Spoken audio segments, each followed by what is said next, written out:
Hello everyone, welcome back to my YouTube channel. आज का जो हमारा टॉपिक होने वाला है उसमें हम नर्सिंग मैनेजमेंट एंड लीडरशिप में यूनिट 5 स्टार्ट करेंगे। तो यूनिट 5 है हमारा स्टाफिंग। इससे पहले हम लोगों ने first to fourth unit cover कर लिया है। तो अगर आपने वीडियो नहीं देखा है तो प्लेलिस्ट में जाकर आपको वीडियो मिल जाएगा, वहाँ से उसको आप देख सकते हैं। ये वीडियो आपके लिए इंपॉर्टेंट रहेगा क्योंकि जो फिफ्थ यूनिट है इससे हर साल लगभग एक या दो क्वेश्चन इससे बनते ही हैं। तो इस यूनिट को आपको जब भी एग्जाम में जाना है तो अच्छे से इसको रीड करके जाना। बेसिकली जो स्टाफिंग का पार्ट होता है ये, और एक इसमें एक और इम्पोर्टेंट बनता है हमारा इन सर्विस एजुकेशन। तो ये दो ऐसे पार्ट हैं जो कि स्टाफिंग में बहुत ज़्यादा इम्पोर्टेंट है, तो इनको आप अच्छे से पढ़ के जाइएगा। तो चलिए वीडियो को हम स्टार्ट करते हैं और जानते हैं कि स्टाफिंग होता क्या है। तो बढ़ते हैं अपने यूनिट की तरफ। तो हमारा फिफ्थ यूनिट है हमारा स्टाफिंग। तो बेसिकली हम स्टाफिंग में जो हमारा फर्स्ट टॉपिक है वो है हमारा ह्यूमन रिसोर्स मैनेजमेंट। तो हम बात करेंगे ह्यूमन रिसोर्स मैनेजमेंट क्या होता है। पहले हम ये बात करते हैं। एक प्रोसेस होता है, it is a process of efficient and effective use of human resources to achieve the set goal. यानी कि ये बात कर रहा है कि जो भी हमारे पास क्या हो रहे हैं रिसोर्सेस हैं उसको कैसे हम एफिशिएंटली और इफेक्टिव यूज करें, जिससे जो ऑर्गेनाइजेशन का या फिर जो हम लोगों ने सेट किया है गोल उसको अचीव कर सके। वो होता है हमारा ह्यूमन रिसोर्स मैनेजमेंट। तो बेसिकली ये होता है और इसमें तीन कंपोनेंट को लेकर चलता है, तो उसको देख ले रहे हैं। सबसे पहला इसमें जो कंपोनेंट है हमारा क्या है, ह्यूमन है। तो ह्यूमन क्या होगा, या तो स्किल्ड होगा in the workforce and in a organization. तो जो भी ह्यूमन होगा वो कैसा होगा इस चाहिए, और जिससे ऑर्गेनाइजेशन का ग्रोथ हो। ठीक है। रिसोर्सेज की बात कर रहा है तो रिसोर्सेज हमारा कैसा है, लिमिटेड अवेलेबिलिटी या फिर जो स्कार्स है। ठीक है, तो वो हो सकता है। और मैनेजमेंट यानी कि high optimize and make best use of limited resources to meet organization goal. तो जो भी हमारे पास रिसोर्सेस है उसका ये जो ह्यूमन रहता है यानी स्किल्ड पर्सन होता है, कैसे यूटिलाइज करके जो ऑर्गेनाइजेशन का गोल होता है उसको अचीव करता है, वो होता है हमारा ह्यूमन रिसोर्स मैनेजमेंट। ठीक है, यहाँ तक तो समझ में आ गया। आगे बढ़े तो अगर हम बात करें ह्यूमन रिसोर्स मैनेजमेंट क्या होता है, एक प्रैक्टिस होता है of recruiting, hiring and deploying and managing an organization employ. तो क्या होता है, एक प्रैक्टिस फॉर्म होता है जो कि कहीं ना कहीं एक हेल्प करता है किसी भी स्टाफ के रिक्रूटमेंट में, उसको हायरिंग में, उसके डिप्लॉइंग में यानी कि उसके प्रमोशन में हेल्प करता है, और उसके बाद मैनेजिंग एन ऑर्गेनाइजेशन एम्प्लॉय। तो जो भी एम्प्लॉय होंगे उसको कैसे मैनेज करना है, ये सभी चीज़ें हम पढ़ते हैं ह्यूमन रिसोर्स मैनेजमेंट। तो ये आपको आना चाहिए। उसके बाद हम बात करें अगर इसके डेफिनेशन की, तो human resource management define as a process of acquiring, training, appraising and compensating employee and attending to their labor relation, health, safety and fairness concern. तो कहीं ना कहीं जो डेजलर ने दिया था ये डेफिनेशन, तो जो ह्यूमन रिसोर्सेज हो डिफाइन करता है, एक प्रोसेस होता है यानी कि जो भी हम एम्प्लॉय होते हैं उसको हम कैसे एक्वायर करेंगे, कैसे ट्रेनिंग प्रोवाइड करेंगे और अप्रेजल वगैरह, जिससे जो ऑर्गेनाइजेशन का ग्रोथ हो कहीं ना कहीं अचीव हो। और साथ में हम सेफ्टी के कंसर्न को भी लेके चलेंगे, जो हेल्थ की सेफ्टी वगैरह या फेयरनेस कंसर्न को भी लेके हम चलते हैं उसमें। तो ये डेजलर का हिसाब से इनका डेफिनेशन था। आप अपने अकॉर्डिंग भी डेफिनेशन लिख सकते हैं। जो ह्यूमन रिसोर्सेज लिख सकते हैं कि ह्यूमन रिसोर्सेज एक प्रैक्टिस होता है requiring, hiring and deploying and managing an organization employ. तो ये भी आपका डेफिनेशन बन सकता है, तो इसको भी आप मेंशन कर लेंगे। ठीक है।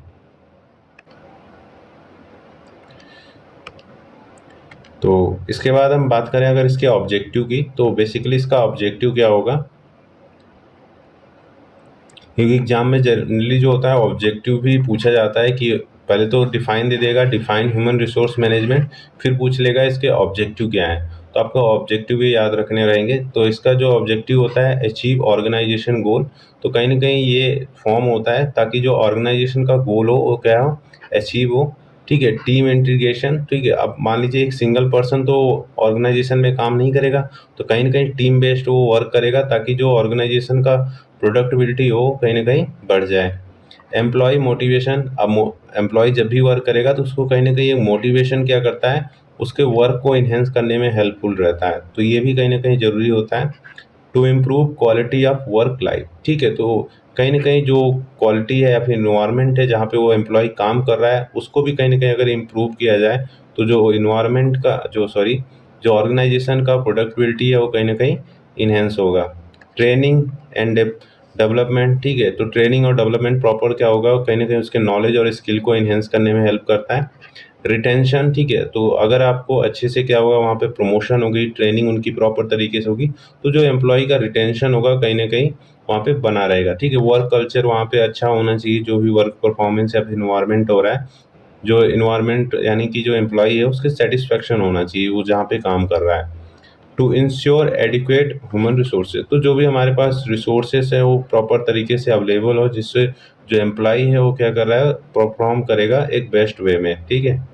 तो ये कुछ थे ऑब्जेक्टिव, तो आपको यहाँ पे मेंशन करने रहेंगे जब भी अगर एग्जाम में पूछा जाता है ह्यूमन रिसोर्सेज मैनेजमेंट ऑब्जेक्टिव, तो यहाँ पे आपको मेंशन कर सकते हैं। आगे बढ़े तो जो हमारा इसमें टॉपिक है component of human resource management, तो बेसिकली इसके दो कंपोनेंट हैं। पहला जो कंपोनेंट की बात करता है वो होता है ह्यूमन रिसोर्स यूटिलाइजेशन, यानी कि जो भी हमारे पास ह्यूमन रिसोर्सेस है उसका कैसे आप यूटिलाइज करेंगे।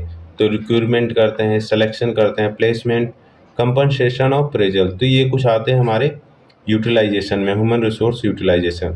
वही हमारा दूसरा जो कंपोनेंट है वो आता है हमारा ह्यूमन रिसोर्स डेवलपमेंट। तो ये कहीं ना कहीं जो हमारे पास एम्प्लॉय हैं उनके डेवलपमेंट के रिगार्डिंग बात कर रहा है कि कैसे उनकी डेवलपमेंट ट्रेनिंग वगैरह प्रोवाइड की, जिससे जो एफिशिएंट और जो इफेक्टिवनेस देखने को मिले ह्यूमन रिसोर्सेज का, वो कहीं ना कहीं इम्प्रूव हो, ठीक है। अब अगर एक एम्प्लॉय को प्रॉपर तरीके से क्या करेंगे, ट्रेनिंग प्रोवाइड करेंगे, तो कहीं ना कहीं जो एम्प्लॉय का भी क्या होगा, ग्रोथ होगा, और कहीं ना कहीं ऑर्गेनाइजेशन का भी ग्रोथ होगा।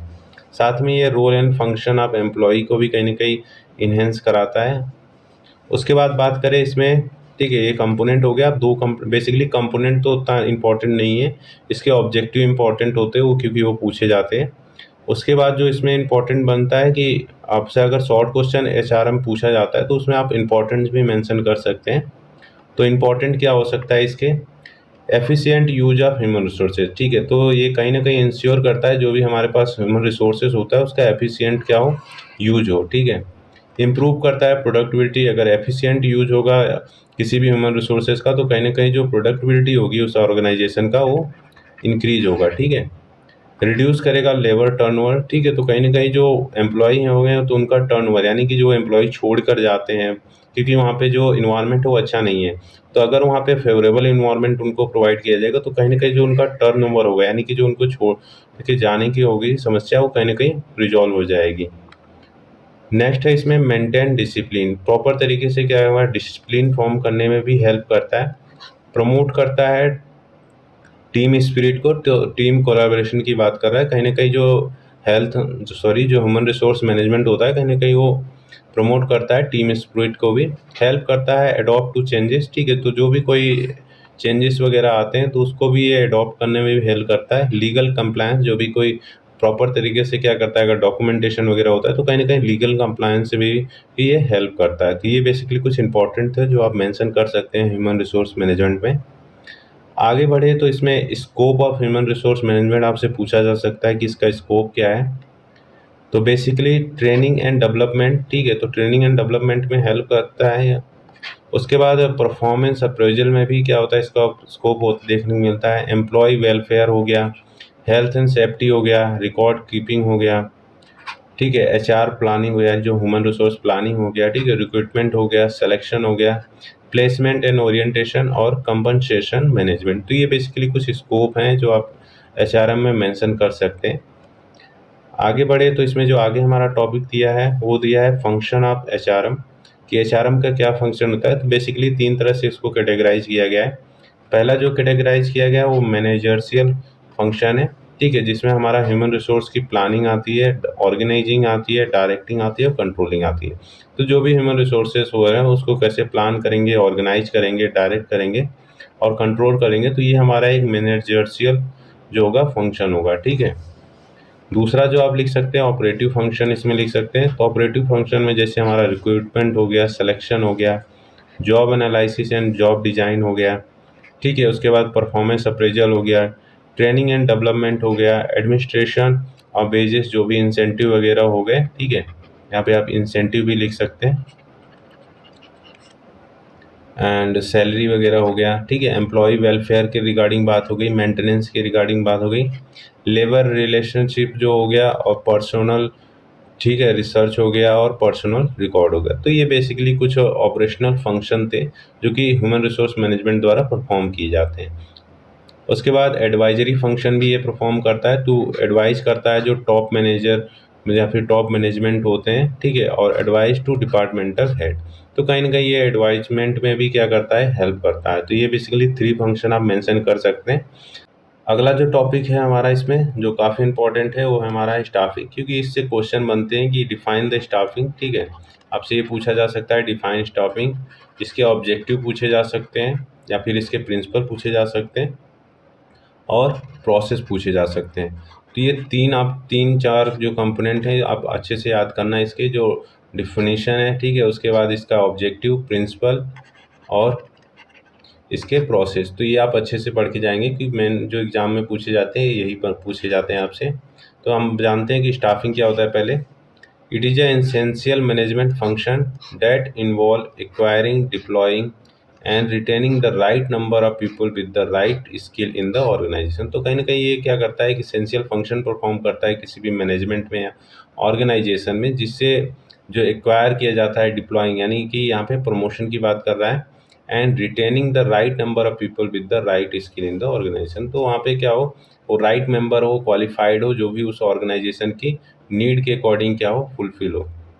To ensure that every position, whether in a hospital, school, company, is filled with the competent, qualified and suitable employee। तो ठीक है, तो कहीं ना कहीं जो suitable employee वगैरह होगा उससे फील्ड होना चाहिए ये। उसके बाद बात करें, इट इंश्योर करता है, ठीक है, ये इंश्योर करेगा safe patient care, reduce workload, higher job satisfaction और एफिशिएंट फंक्शन। तो ये यहाँ का आपको इंट्रोडक्टरी पार्ट हो गया। उसके बाद आप डेफिनेशन मेंशन कर सकते हैं इसमें। तो डेफिनेशन क्या होगा इसका, staffing is the process of ensuring that organization has a right number of personal with a required skill and competence in the right place at the right time। तो ये कुंज एंड ओडेनोल ने दिया था, ठीक है, तो ओडेनल ने दिया था, तो ये आप याद कर सकते हैं। उसके बाद यहाँ पे आप अगला जो इसका डेफिनेशन अगर मेंशन करना चाहें तो ये भी मेंशन कर सकते हैं। तो staffing involve the recruitment, selection, training and appraisal and development of employ. तो कहीं ना कहीं एक स्टाफिंग क्या होता है, प्रोसेस होता है जिसमें हम क्या करते हैं, जो एम्प्लॉय होता है उसका रिक्रूटमेंट करते हैं, उसका सिलेक्शन करते हैं, फिर ट्रेनिंग प्रोवाइड करते हैं, उसको अप्रेजल देते हैं जो अगर वो क्या कर रहा है, परफॉर्मेंस वगैरह अच्छा परफॉर्म कर रहा है, डेवलपमेंट वगैरह क्या करेंगे, एम्प्लॉय का काम करेंगे ताकि जो उसका ग्रोथ वगैरह हो वो भी प्रॉपर हो। उसके बाद अगर हम सिंपल भाषा में समझें तो staffing is the process of filling and keeping field position in the organization with effective and satisfied employ. तो ये भी आप एक सिंपल में समझ सकते हैं। आगे बढ़े तो इसका फिलॉसफी ऑफ स्टाफिंग है, तो ये बेसिकली पूछा नहीं जाता बट आपके सिलेबस में दिया गया है कि फिलॉसफी ऑफ स्टाफिंग क्या होता है, तो ये भी जान लेते हैं। It is the based on the belief that human resources are the most valuable aspect of any organization. तो किसी भी ऑर्गेनाइजेशन के लिए जो ह्यूमन रिसोर्सेज होता है एक महत्वपूर्ण क्या होती है, भूमिका निभाता है वहाँ पे ऑर्गेनाइजेशन को अच्छे से रन कराने के लिए। आगे बढ़े तो स्टाफिंग शुड बी फोकस, ठीक है, तो स्टाफिंग शुड बी फोकस, किस पे फोकस करना चाहिए, right person for right job. तो कहीं ना कहीं जो फिलॉसफी हमारा बता रहा है कि स्टाफिंग का, कि जब भी हम स्टाफिंग फॉलो करते हैं तो उसमें हम चीज़ें देखते हैं कि वो पर्सन वहाँ के लिए कॉम्पिटेंट है कि नहीं, क्वालिफाइड है कि नहीं। तो right person for right job होना चाहिए, कंटिन्यूअस डेवलपमेंट होना चाहिए, ठीक है, जो भी एम्प्लॉय वहाँ पे सेलेक्ट हो गया है, ठीक है, जॉब कर रहा है, तो उसका कहीं ना कहीं कंटिन्यू डेवलपमेंट भी होना चाहिए। उसके बाद इक्वल अपॉर्चुनिटी फॉर ऑल, ठीक है, ये बात सही है कि हर एक एम्प्लॉय को क्या होगा, इक्वल अपॉर्चुनिटी मिलेगी, तो कहीं ना कहीं जो ऑर्गेनाइजेशन की ग्रोथ होगी वो डेवलपमेंट होगा। उसके बाद employ are the partner not a machine, ठीक है, तो सही बात है कि एम्प्लॉय क्या रहे, एक पार्टनर की तरह काम करे ना कि मशीन की तरह। तो अगर वो मशीन की तरह काम करेगा तो जो कहीं ना कहीं वहाँ पे कॉन्फ्लिक्ट वगैरह भी देखने को मिल सकता है, तो उस रिजॉल्व करने के लिए हम क्या करते हैं, उसके साथ कोलाबोरेशन, कम्युनिकेशन अगर प्रॉपर तरीके से होगा तो कहीं ना कहीं जो ऑर्गेनाइजेशन का गोल होगा वो अचीव होगा। मोटिवेशन इंक्रीज प्रोडक्टिविटी, तो कहीं ना कहीं उनको प्रॉपर तरीके से अगर मोटिवेशन प्रोवाइड किया जाए जैसे कि इंसेंटिव वगैरह, रिवार्ड वगैरह टाइम टू टाइम, तो कहीं ना कहीं जो ऑर्गेनाइजेशन की प्रोडक्टिविटी होगी वो भी इंक्रीज होगी। Safe and healthy working environment. तो सही बात है, अगर उनका जहाँ पे वो वर्क परफॉर्म कर रहे हैं, अगर वो इन्वायरमेंट क्या होगा उनके लिए फेवरेबल होगा, सूटेबल होगा, तो कहीं ना कहीं वो क्या करेंगे, रिटेन करेंगे और अपना जो वर्क परफॉर्मेंस होगा वो कहीं ना कहीं बेस्ट देंगे। उसके बाद staff must be support organization and employ goal. तो ये बेसिकली कुछ फिलॉसफी थे, आप मेंशन करना चाहें तो मेंशन कर सकते हैं अगर आपसे पूछा जाता है। वैसे इतना इम्पोर्टेंट नहीं है, अगर पूछा जाता है तो आप इसको भी पढ़ कर जाइएगा। आगे बढ़े तो इसमें आप एग्जाम्पल भी मेंशन करना चाहें तो कर सकते हैं, जैसे hospital believe that nurse are the its strength, so it insert in their training safety and fair workload distribution. तो जिससे क्या होगा, पॉजिटिव स्टाफिंग फिलॉसफी डेवलप होगी। आगे बढ़ें तो जो इसमें टॉपिक हमारा है ऑब्जेक्टिव ऑफ स्टाफिंग, ये आप इम्पोर्टेंट टॉपिक है, ठीक है, इसको आप मार्क कर लीजिए कि आपसे ये पूछा जा सकता है कि ऑब्जेक्टिव क्या होंगे स्टाफिंग के। तो मेंशन कर सकते हैं to ensure adequate human resources. तो कहीं सही नहीं बात है कि जो ह्यूमन रिसोर्सेज है उसको क्या हो, प्रॉपर तरीके से मेंटेन किया जाए, ठीक है, तो ये भी हो सकता है। उसके बाद to place right person in right job, ठीक है, तो ये भी सही बात है कि स्टाफिंग क्या करता है, इंश्योर करता है कि जो पर्सन वहाँ पे आ रहा है वो कॉम्पिटेंट हो उस पोस्ट के लिए। टू इम्प्योर, ठीक है, एम्प्लॉय एफिशिएंसी, तो उसका ये बात है कि एम्प्लॉय की जो एफिशिएंसी है यानी जो नीड है वो कहीं ना कहीं वो फुलफिल करे, जिससे जो वर्क परफॉर्मेंस हो कहीं ना कहीं इंक्रीज हो। टू डेवलप फ्यूचर लीडर, ठीक है, अगर प्रॉपर तरीके से अगर किसी भी एम्प्लॉय का क्या होगा, ट्रेनिंग होगा, उनका टाइम टू टाइम क्या होगा, उसका प्रमोशन वगैरह होगा, तो कहीं ना कहीं एक लीडरशिप क्वालिटी भी वहाँ पे आपको देखने को मिल सकता है। टू इंश्योर एम्प्लॉय सेटिस्फैक्शन, ठीक है, वही बात है कि अगर वही इंसेंटिव रिवार्ड वगैरह भी दिया जाए उनको, वर्क जो प्लेस है उनके फेवरेबल में हो, तो कहीं ना कहीं जो एम्प्लॉय का सेटिस्फैक्शन होगा वो इम्प्रूव होगा। टू रिड्यूस लेबर टर्नओवर, वही बात है, यहाँ पर भी सेम बात ही कर रहा है कि अगर एम्प्लॉय को अच्छा इन्वायरमेंट, अच्छा इंसेंटिव, अच्छा पैकेज वगैरह दिया जाए तो वो उस ऑर्गेनाइजेशन को छोड़ के जाएंगे नहीं, तो कहीं ना कहीं जो लेबर टर्नओवर होगा वो कहीं ना कहीं कम होगा। टू, ठीक है, मेंटेन वर्क क्वालिटी, ठीक है, तो ये भी कहीं ना कहीं ये हेल्प करता है, अगर स्किल्ड एम्प्लॉय आएगा तो जो क्वालिटी ऑफ वर्क होगा वो कहीं ना कहीं इम्प्रूव होगा। To maintain optimum workplace, तो ये भी कुछ कंपोनेंट थे और या फिर ऑब्जेक्टिव बात कर सकते हैं जो आपको मेंशन करने रहेंगे। तो ये इंपॉर्टेंट है, आप याद रख लीजिएगा, एक बार फिर से देख लीजिए, ये सभी आपको क्या करना है, मेंशन करना है और ऐसे ही रिप्रेजेंट करना है। उसके बाद अगर आपको लग रहा है कि ज़्यादा अगर पूछा गया 5 मार्क्स में, अगर ये पूछा गया ऑब्जेक्टिव, तो ये आप उसको क्या करेंगे, एक एक को थोड़े थोड़े 1-2 लाइन में क्या करेंगे, इसको एक्सप्लेन कर देंगे। आगे बढ़े तो इसका इम्पोर्टेंट क्या हो सकता है, इम्पोर्टेंट ऑफ स्टाफिंग, तो बेसिकली इंश्योर करता है effective utilisation of human resources, वही बात है जो अभी हमने ऑब्जेक्टिव में पढ़ के आए, इंपॉर्टेंट में भी लगभग सिमिलर आपको देखने को मिल जाएगा।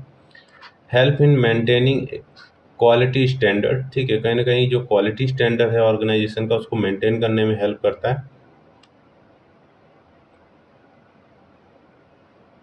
रिड्यूस वर्कलोड एंड स्ट्रेस, तो अगर प्रॉपर तरीके से अगर जो एम्प्लॉय का क्या होगा, अगर उनका डेवलपमेंट या फिर ट्रेनिंग वगैरह प्रॉपर तरीके से होता रहेगा तो कहीं ना कहीं जो वर्कलोड वगैरह भी होगा वो भी कम होगा, स्ट्रेस वगैरह भी कम होगा, और प्रॉपर तरीके से अगर वर्क का जो डिस्ट्रीब्यूशन है वो भी अच्छे से होगा, तो ये भी आपका ये क्या कर रहा है, वर्कलोड और स्ट्रेस वगैरह को भी रिड्यूस करने में हेल्प करता है।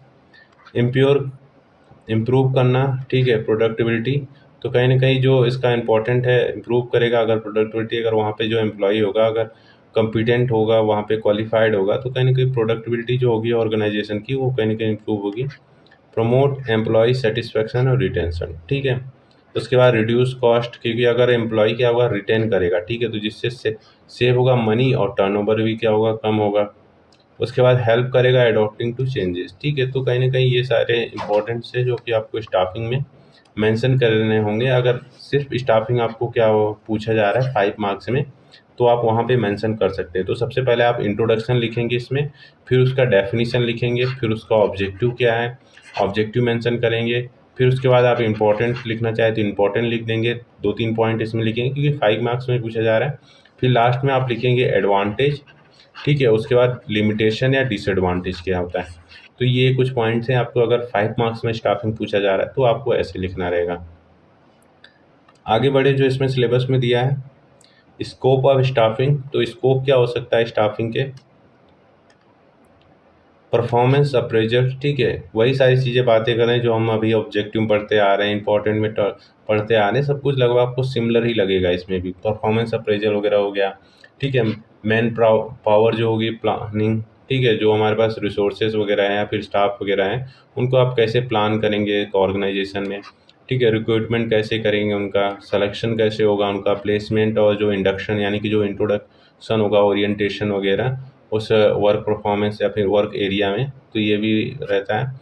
ट्रेनिंग एंड डेवलपमेंट हो गया उनका, ठीक है। रिकॉर्ड कीपिंग हो गया, प्रमोशन एंड ट्रांसफ़र हो गया, फिर कंपनसेशन मैनेजमेंट हो गया, एम्प्लॉय वेलफेयर एंड सेफ्टी हो गया, career planning and grievance handling solving, ठीक है, एम्प्लॉय प्रॉब्लम। तो ये कुछ हो गया आपका जो कि स्कोप होगा, जो कि आपका स्टाफिंग में मेंशन करना रहेगा। तो ये आप मेंशन कर सकते हैं अगर आपको पूछा जाता है तो, बाकी इतना है नहीं कि अगर ये पूछा जाए। आगे बढ़े तो हमारा नेक्स्ट आता है इसमें स्टाफिंग एक्टिविटीज़, तो या फिर स्टेप बात करें तो ये इम्पॉर्टेंट है, ठीक है, इसको मार्क कर लीजिए। अगर आपसे स्टेप पूछा जाता है, ठीक है, या फिर प्रोसेस पूछा जाता है या फिर एक्टिविटी पूछा जाता है, ये तीनों अगर पूछा जाएगा तो आपको कैसे मेंशन करना है ये देख लीजिए। तो इसमें सबसे पहला आता है एसेस करना मैन पावर नीड, ठीक है। जहाँ पर हम स्टाफिंग प्लान कर रहे हैं वहाँ पे हमें मैन पावर की नीड कितनी है, ठीक। अगर हमारे पास वो नीड हमें आइडेंटिफाई हो जाएगी तभी तो हम प्लान करेंगे कि कितने स्टाफ की ज़रूरत है। मान लीजिए वहाँ पे 10 स्टाफ की ज़रूरत है तो हम क्या करेंगे, उसके लिए रिक्रूटमेंट निकालेंगे। तो रिक्रूटमेंट में हम क्या करेंगे, 10 स्टाफ की पोस्ट खाली हुई है, अब उस पोस्ट के रिकॉर्डिंग क्या होगा, जो क्वालिफिकेशन वगैरह होगा, जो जॉब डिस्क्रिप्शन होगा, जॉब एनालिसिस होगा, वो हम क्या करेंगे, लिखेंगे, ठीक है। बताएंगे कि इस जॉब के लिए, इस वैकेंट प्लेस के लिए क्या हमें क्वालिफिकेशन नीड होगी, तो ये हमारा पता हो जाएगा। फिर हम क्या होगा, उसका क्या होगा, सिलेक्शन। अब सिलेक्शन कैसे होगा, पहले तो रिक्रूटमेंट हुआ यानी कि एप्लीकेशन वगैरह फॉर्म वगैरह भर दिया, फिर उसके बाद एग्ज़ाम, उसका टेस्ट वगैरह होगा, ठीक है, रिटर्न होगा या फिर हमारा इंटरव्यू बेस्ड पे होगा। फिर जब सिलेक्शन होगा तो फिर उसके बाद क्या होगा, उसका प्लेसमेंट होगा यानी कि उसको ज्वाइनिंग लेटर वगैरह मिलेगा। फिर उसके बाद उसका प्लेसमेंट हो जाएगा और फिर ओरिएंटेशन यानी कि जहाँ पे वो वर्क परफॉर्म करेगा वहाँ का उसका ओरिएंटेशन कराया जाएगा उसको। फिर टाइम टू टाइम उसका ट्रेनिंग और डेवलपमेंट किया जाएगा। फिर उसके बाद इसका रूमिनरेशन किया जाएगा। फिर उसके बाद परफॉर्मेंस अप्रेजल हो गया और प्रमोशन एंड ट्रांसफ़र हो गया। तो ये स्टेप आप मेंशन कर सकते हैं अगर कोई भी स्टाफिंग एक्टिविटी वगैरह या फिर पूछा जाता है प्रोसेस, तो आप उसको मेंशन कर सकते हैं। फंक्शन की बात करें तो वही, अगर मैनेजर्सियल फंक्शन हो गया जैसे प्लानिंग हो गया, ऑर्गेनाइजिंग हो गया, डायरेक्टिंग हो गया, कंट्रोलिंग हो गया, तो ये फंक्शन हो गया आपका। ऑपरेटिव फंक्शन की बात करें तो रिक्रूटमेंट करना, ठीक है, सिलेक्शन करना, placement, training, performance appraisal, promotion, transfer, compensation, welfare, safety, record keeping and separation. तो ये आप इम्पोर्टेंट है, आप मार्क कर लीजिए, ठीक है। तो आप मेंशन कर सकते हैं स्टाफिंग के फंक्शन की। वैसे ये पूछा नहीं जाएगा कि आपको मेंशन करना कि स्टाफिंग का फंक्शन, तो आप अगर जैसे वही मैंने पहले बताया ना कि अगर 5 मार्क्स में पूछा जा रहा है तो आप उसमें मेंशन कर सकते हैं छोटे छोटे पॉइंट ये भी उसमें, तो आपका एक हेडिंग बन जाएगा। अगर 5 to 6 हेडिंग बन जाएगा तो आपको अच्छे मार्क्स मिल जाएंगे उसमें।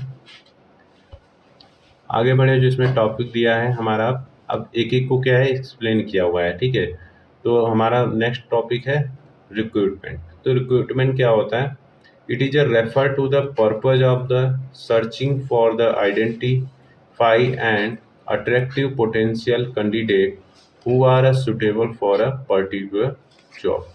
तो क्या करना है, ये सर्च करना है वहाँ पे जो भी हमारे पास वैकेंट जॉब है, उस वैकेंट जॉब के लिए कॉम्पिटेंट एम्प्लॉय को क्या करना, सर्च करना, वो होता है हमारा recruitment. It ensure that organisation get a large pool of qualified applicant from the which the best candidate can be selected. तो क्या हुआ, एक लार्ज पूल होगा। आप जब भी देखिए फॉर्म वगैरह निकलता है तो वहाँ पे अगर मान लो 1000 वैकेंसी है लेकिन भरने वाले कितने हैं, 10,000 से भी क्या हो रहे हैं, ज़्यादा वैकेंसी है, तो ये एक लार्ज पूल है।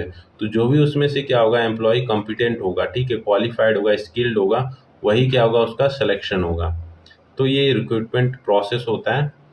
उसके बाद अगर डेफिनेशन देखना चाहें तो डेफिनेशन देख सकते हैं। Recruitment is the process of searching for the prospective employee and stimulating and encourage them to apply for job in a organization। तो कहीं ना कहीं हम क्या करेंगे, उनको सारी चीज़ें बताएंगे, ठीक है। वहाँ पे जॉब डिस्क्रिप्शन लिखा जाता है ना, जब भी जॉब वैकेंसी निकलती है तो उसमें लिखा जाता है कि क्वालिफिकेशन क्या है उसकी, ठीक है। तो क्वालिफिकेशन पूछता है, फिर उसके बाद जो जॉब की सैलरी रहेगी, तो कहीं ना कहीं ये सैलरी उनको एक अट्रैक्शन प्रोवाइड करता है कि हाँ हाई पैकेज सैलरी है, हमें यहाँ पे अप्लाई करना चाहिए। तो ये सारी चीज़ें रिक्रूटमेंट में मेंशन रहता है। उसके बाद आगे बढ़ें तो इसमें आप एक और डेफिनेशन देखना चाहें तो ये भी देख लीजिए। Recruitment is the process of discovering potential candidate for the actual and anticipated job vacancy, ठीक है। तो जो भी वही वैकेंसी वगैरह खाली वगैरह है उसमें कैसे उस एम्प्लॉय को फील करना है, ये सारी चीज़ें वही दोबारा मेंशन किया है, ठीक है। तो डेल ऑर्डर के अकॉर्डिंग ये था। सिंपल भाषा में अगर समझना चाहो तो इसको समझ सकते हैं जैसे recruitment means finding and attracting candidate for a job position, ठीक है। तो आपको सिंपली समझ आएगा कि जो भी हमारे पास जॉब पोजीशन है उसके लिए हम क्या करेंगे, उस एक कैंडिडेट को फाइंड करेंगे या फिर उसको अट्रैक्ट करेंगे, ठीक। तो ये हो गया। उसके बाद पर्पज क्या हो सकता है रिक्रूटमेंट के, to create a pool of suitable candidate, वही है लार्ज अमाउंट में क्या होगा, एम्प्लॉय क्या करेंगे उस फॉर्म को फिल करेंगे और उसमें से क्या होगा उनका सिलेक्शन होगा। टू फिल जॉब वैकेंसी, ठीक है, क्विकली जल्दी से जो वैकेंट जॉब हो क्या हो फिल हो। उसके बाद to attract skilled qualified and experience people, ठीक है। वो अगर पैकेज वगैरह अच्छा होगा, सैलरी वगैरह अच्छी होगी वहाँ पे, ठीक है, तो कहीं ना कहीं जो एम्प्लॉय होंगे वो अट्रैक्ट होंगे और उनका जो स्किल्ड और क्वालिफिकेशन के अकॉर्डिंग उनको क्या किया जाएगा, सेलेक्ट किया जाता है। To meet future manpower need, ठीक है, तो ये भी कहीं ना कहीं इंश्योर करता है recruitment. To ensure organisation effectiveness, अगर कॉम्पिटेंट एम्प्लॉय या फिर जो स्किल्ड बेस्ड एम्प्लॉय आते हैं तो कहीं ना कहीं ऑर्गेनाइजेशन का जो गोल होगा वो अचीव करने में हेल्प करते हैं। To ensure fairness and transparency, हाँ जब भी हम रिक्रूटमेंट करते हैं तो हम ये देखते हैं, ठीक है, तो जो कॉम्पिटेंट एम्प्लॉय हो उनको ही लिया जाए, ठीक है। अनकॉम्पिटेंट या फिर हम कोई रिलेटिव वगैरह को हम क्या करते हैं रख लेते हैं, तो ऐसी चीज़ें नहीं करनी चाहिए। एक ट्रांसपेरेंस और फेयरनेस होना चाहिए, हर एक एम्प्लॉय को समान तरीके से क्या होगा उनको अपॉर्चुनिटी मिलनी चाहिए। उसके बाद टू रिड्यूस एम्प्लॉय टर्नओवर, अगर एक इफेक्टिव कॉम्पिटेंट स्किल्ड एम्प्लॉय आता है तो कहीं ना कहीं जो टर्नओवर होता है एम्प्लॉय का वो भी कहीं ना कहीं रिड्यूस होता है। उसके बाद बात करें इसमें आपका फैक्टर अफेक्टिंग रिक्रूटमेंट, तो क्या फैक्टर हो सकते हैं, तो दो तरह से फैक्टर अफेक्ट कर सकते हैं। पहला तो हमारा इंटरनल फैक्टर और दूसरा हमारा आता है एक्सटर्नल फैक्टर। इंटरनल फैक्टर में हमारे क्या क्या आ सकते हैं, जैसे कि कंपनी पर्सनल पॉलिसी, ठीक है। अब जरूरी है कि मान लीजिए एम्प्लॉय तो हमारा कॉम्पिटेंट है, क्वालिफाइड, स्किल्ड है, लेकिन जो पॉलिसी है वो कैसी है, काफ़ी क्या है रिजिड है, ठीक है, फ्लेक्सिबिलिटी नहीं है उसमें, तो कहीं ना कहीं ये भी एक प्रॉब्लम बन सकता है किसी भी रिक्रूटमेंट प्रोसेस में। उसके बाद साइज ऑफ ऑर्गेनाइजेशन, ठीक है, साइज कैसा है उसका, लार्ज है, स्मॉल है। उसके बाद रिक्रूटमेंट बजट कितना है, ठीक है। अगर मान लीजिए हम एम्प्लॉय का कंडक्ट करा रहे हैं लेकिन हमारे पास बजट नहीं है प्रॉपर तरीके से, तो कहीं ना कहीं ये भी इफेक्ट करता है। कंपनी रेपुटेशन, हाँ अगर एक अच्छी कंपनी होगी तो एम्प्लॉय भी वहाँ पे क्या होना चाहेगा कि हाँ भाई मेरी जॉब यहाँ पे करनी चाहिए। तो कहीं ना कहीं जो कंपनी का रेपुटेशन है ये भी मायने रखता है रिक्रूटमेंट प्रोसेस को। एक्सटर्नल फैक्टर में देखें तो अवेलेबिलिटी ऑफ स्किल्ड पीपल, ये भी बात है कि जिस एरिया में हम क्या कर रहे हैं वो सर्च कर रहे हैं उस एरिया में स्किल्ड पीपल हैं कि नहीं है।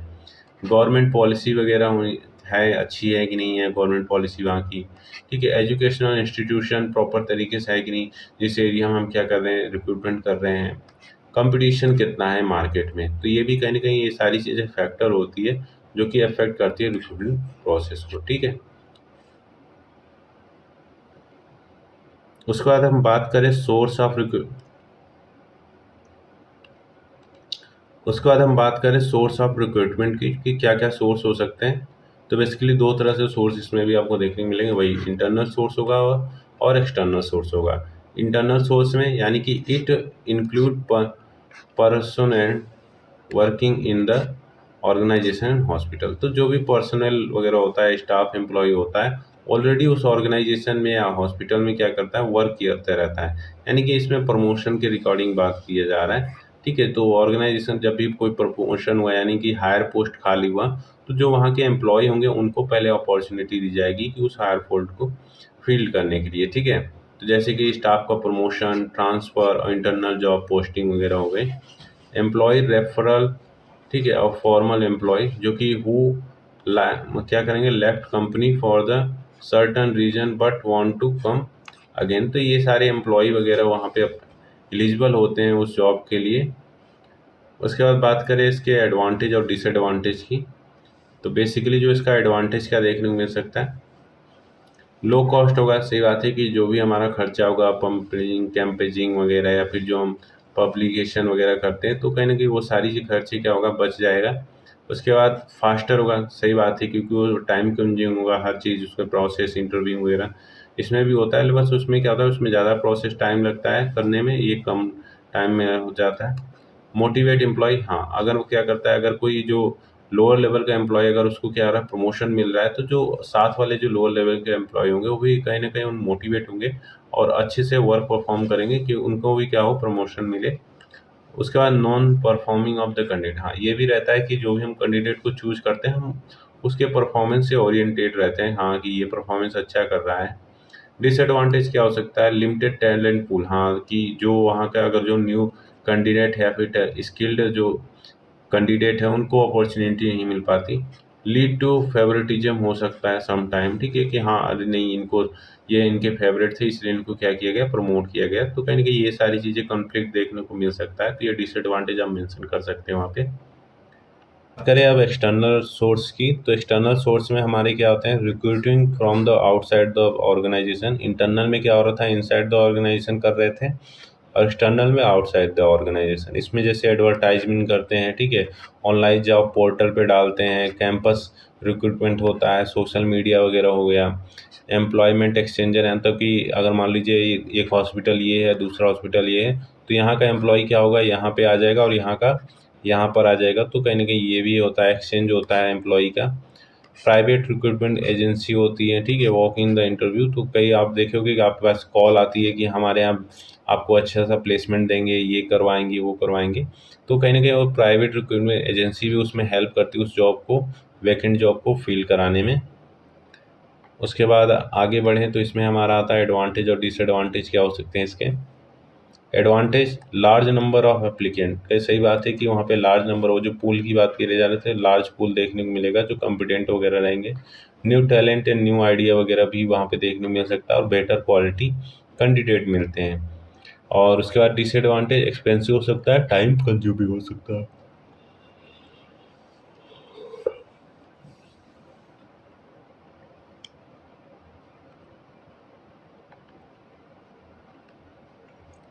बात करें डिसएडवांटेज की, तो एक्सपेंसिव हो सकता है और टाइम कंज्यूमिंग हो सकता है। तो ये हो गया आपका एडवांटेज और डिसएडवांटेज, तो इसको भी आप मेंशन कर सकते हैं। उसके बाद अब अगला टॉपिक जो इसमें है कि रिक्रूटमेंट प्रोसेस क्या होता है। बेसिकली हमें बस रिक्रूटमेंट ही दिया है सिलेबस में, लेकिन अगर 5 मार्क्स में अगर सिर्फ रिक्रूटमेंट पूछा जाता है, तो आप उसको कैसे लिखेंगे, ये पहले तो उसका डेफिनेशन डाल देंगे, ठीक है, स्मॉल में, फिर उसके ऑब्जेक्टिव क्या थे ये डालना है, फिर उसके बाद आप प्रोसेस अगर लिख दे रहे हैं तो काफ़ी अच्छा है, ठीक है, और लास्ट में आपका एडवांटेज डिसएडवांटेज, हाँ, जो अभी हमने सोर्स बताया, सोर्स को भी हम मेंशन कर देंगे, तो उससे आपके अच्छे मार्क्स बन सकते हैं। जैसे कि अब रिक्रूटमेंट प्रोसेस क्या होता है, आइडेंटिफाई वैकेंसी, ठीक है, जो भी वैकेंसी वगैरह होगी उसको आइडेंटिफाई करना, जॉब का एनालिसिस करना, प्रिपेयर करना जॉब डिस्क्रिप्शन और जॉब स्पेसिफिकेशन, जो भी उसमें डाटा वगैरह रहता है सारी चीज़ें। फिर उसके बाद सेलेक्ट करना रिक्रूटमेंट सोर्स, कि हाँ भाई कौन से सोर्स से करना है, इंटरनल है एक्सटर्नल है। अट्रैक्ट करना कैंडिडेट, तो कैसे अट्रैक्ट करते हैं, वहाँ पे सैलरी वगैरह के बारे में बताते हैं, इतनी सैलरी इतनी पैकेज वगैरह है। उसके बाद रिसीविंग करना एप्लीकेशन, ठीक है, तो एम्प्लॉय क्या करेगा, एप्लीकेशन क्या करेगा, फिल करेगा, तो उनका रिसीविंग वगैरह होता है। फिर स्क्रीनिंग होता है उनका, यानी कि शॉर्ट लिस्टिंग ऑफ कैंडिडेट होता है। फिर प्रिपेयर होता है लिस्ट फॉर द सिलेक्शन, यानी कि जो शॉर्ट लिस्टेड कैंडिडेट होते हैं गो फॉर रिटन टेस्ट या फिर इंटरव्यू वगैरह में वो जाते हैं। तो ये कुछ प्रोसेस हो गया कि रिक्रूटमेंट में कैसे कैसे होता है। आगे बढ़े तो इम्पोर्टेंट ऑफ रिक्रूटमेंट, तो रिक्रूटमेंट का क्या इंपॉर्टेंट है ये देख लीजिए। तो कहीं ना कहीं अगर एक सही रिक्रूटमेंट किया जाए तो अट्रैक्ट करता है तो बेस्ट टैलेंट को, हाँ, तो सही बात है कि जो कॉम्पिटेंट टैलेंट होते हैं या कॉम्पिटेंट एम्प्लॉय होते हैं उनको अट्रैक्ट करता है। उसके बाद सेव टाइम मनी, ठीक है, कहीं ना कहीं ये सेव टाइम मनी कैसे करता है, अगर एम्प्लॉय का जो, अगर हमारे पास कॉम्पिटेंट एम्प्लॉय आ रहे हैं, स्किल्ड एम्प्लॉय आ रहे हैं, तो वर्क कैसा करेंगे, इफेक्टिव करेंगे। तो कहीं ना कहीं जो ऑर्गेनाइजेशन का टाइम होगा, मनी होगा, वो भी कहीं ना कहीं सेव होगा, ठीक है। रिड्यूस होगा absenteeism एंड टर्नओवर, ठीक है, ये भी सही बात है। इंक्रीज करना प्रोडक्टिविटी, वही एक कॉम्पिटेंट एम्प्लॉय करेंगे, इंक्रीज करेंगे, वहाँ पे 2 बार मेंशन हो गया है। उसके बाद इम्प्रूव ऑर्गेनाइजेशन इमेज, और ठीक है उसके बाद क्वालिटी, और जो क्या करेंगे इम्प्रूव करेंगे, क्वालिटी सर्विसेज इम्प्रूव करेंगे। तो ये कुछ इंपॉर्टेंट थे जो कि रिक्वायरमेंट में आपको देखने को मिल सकते हैं।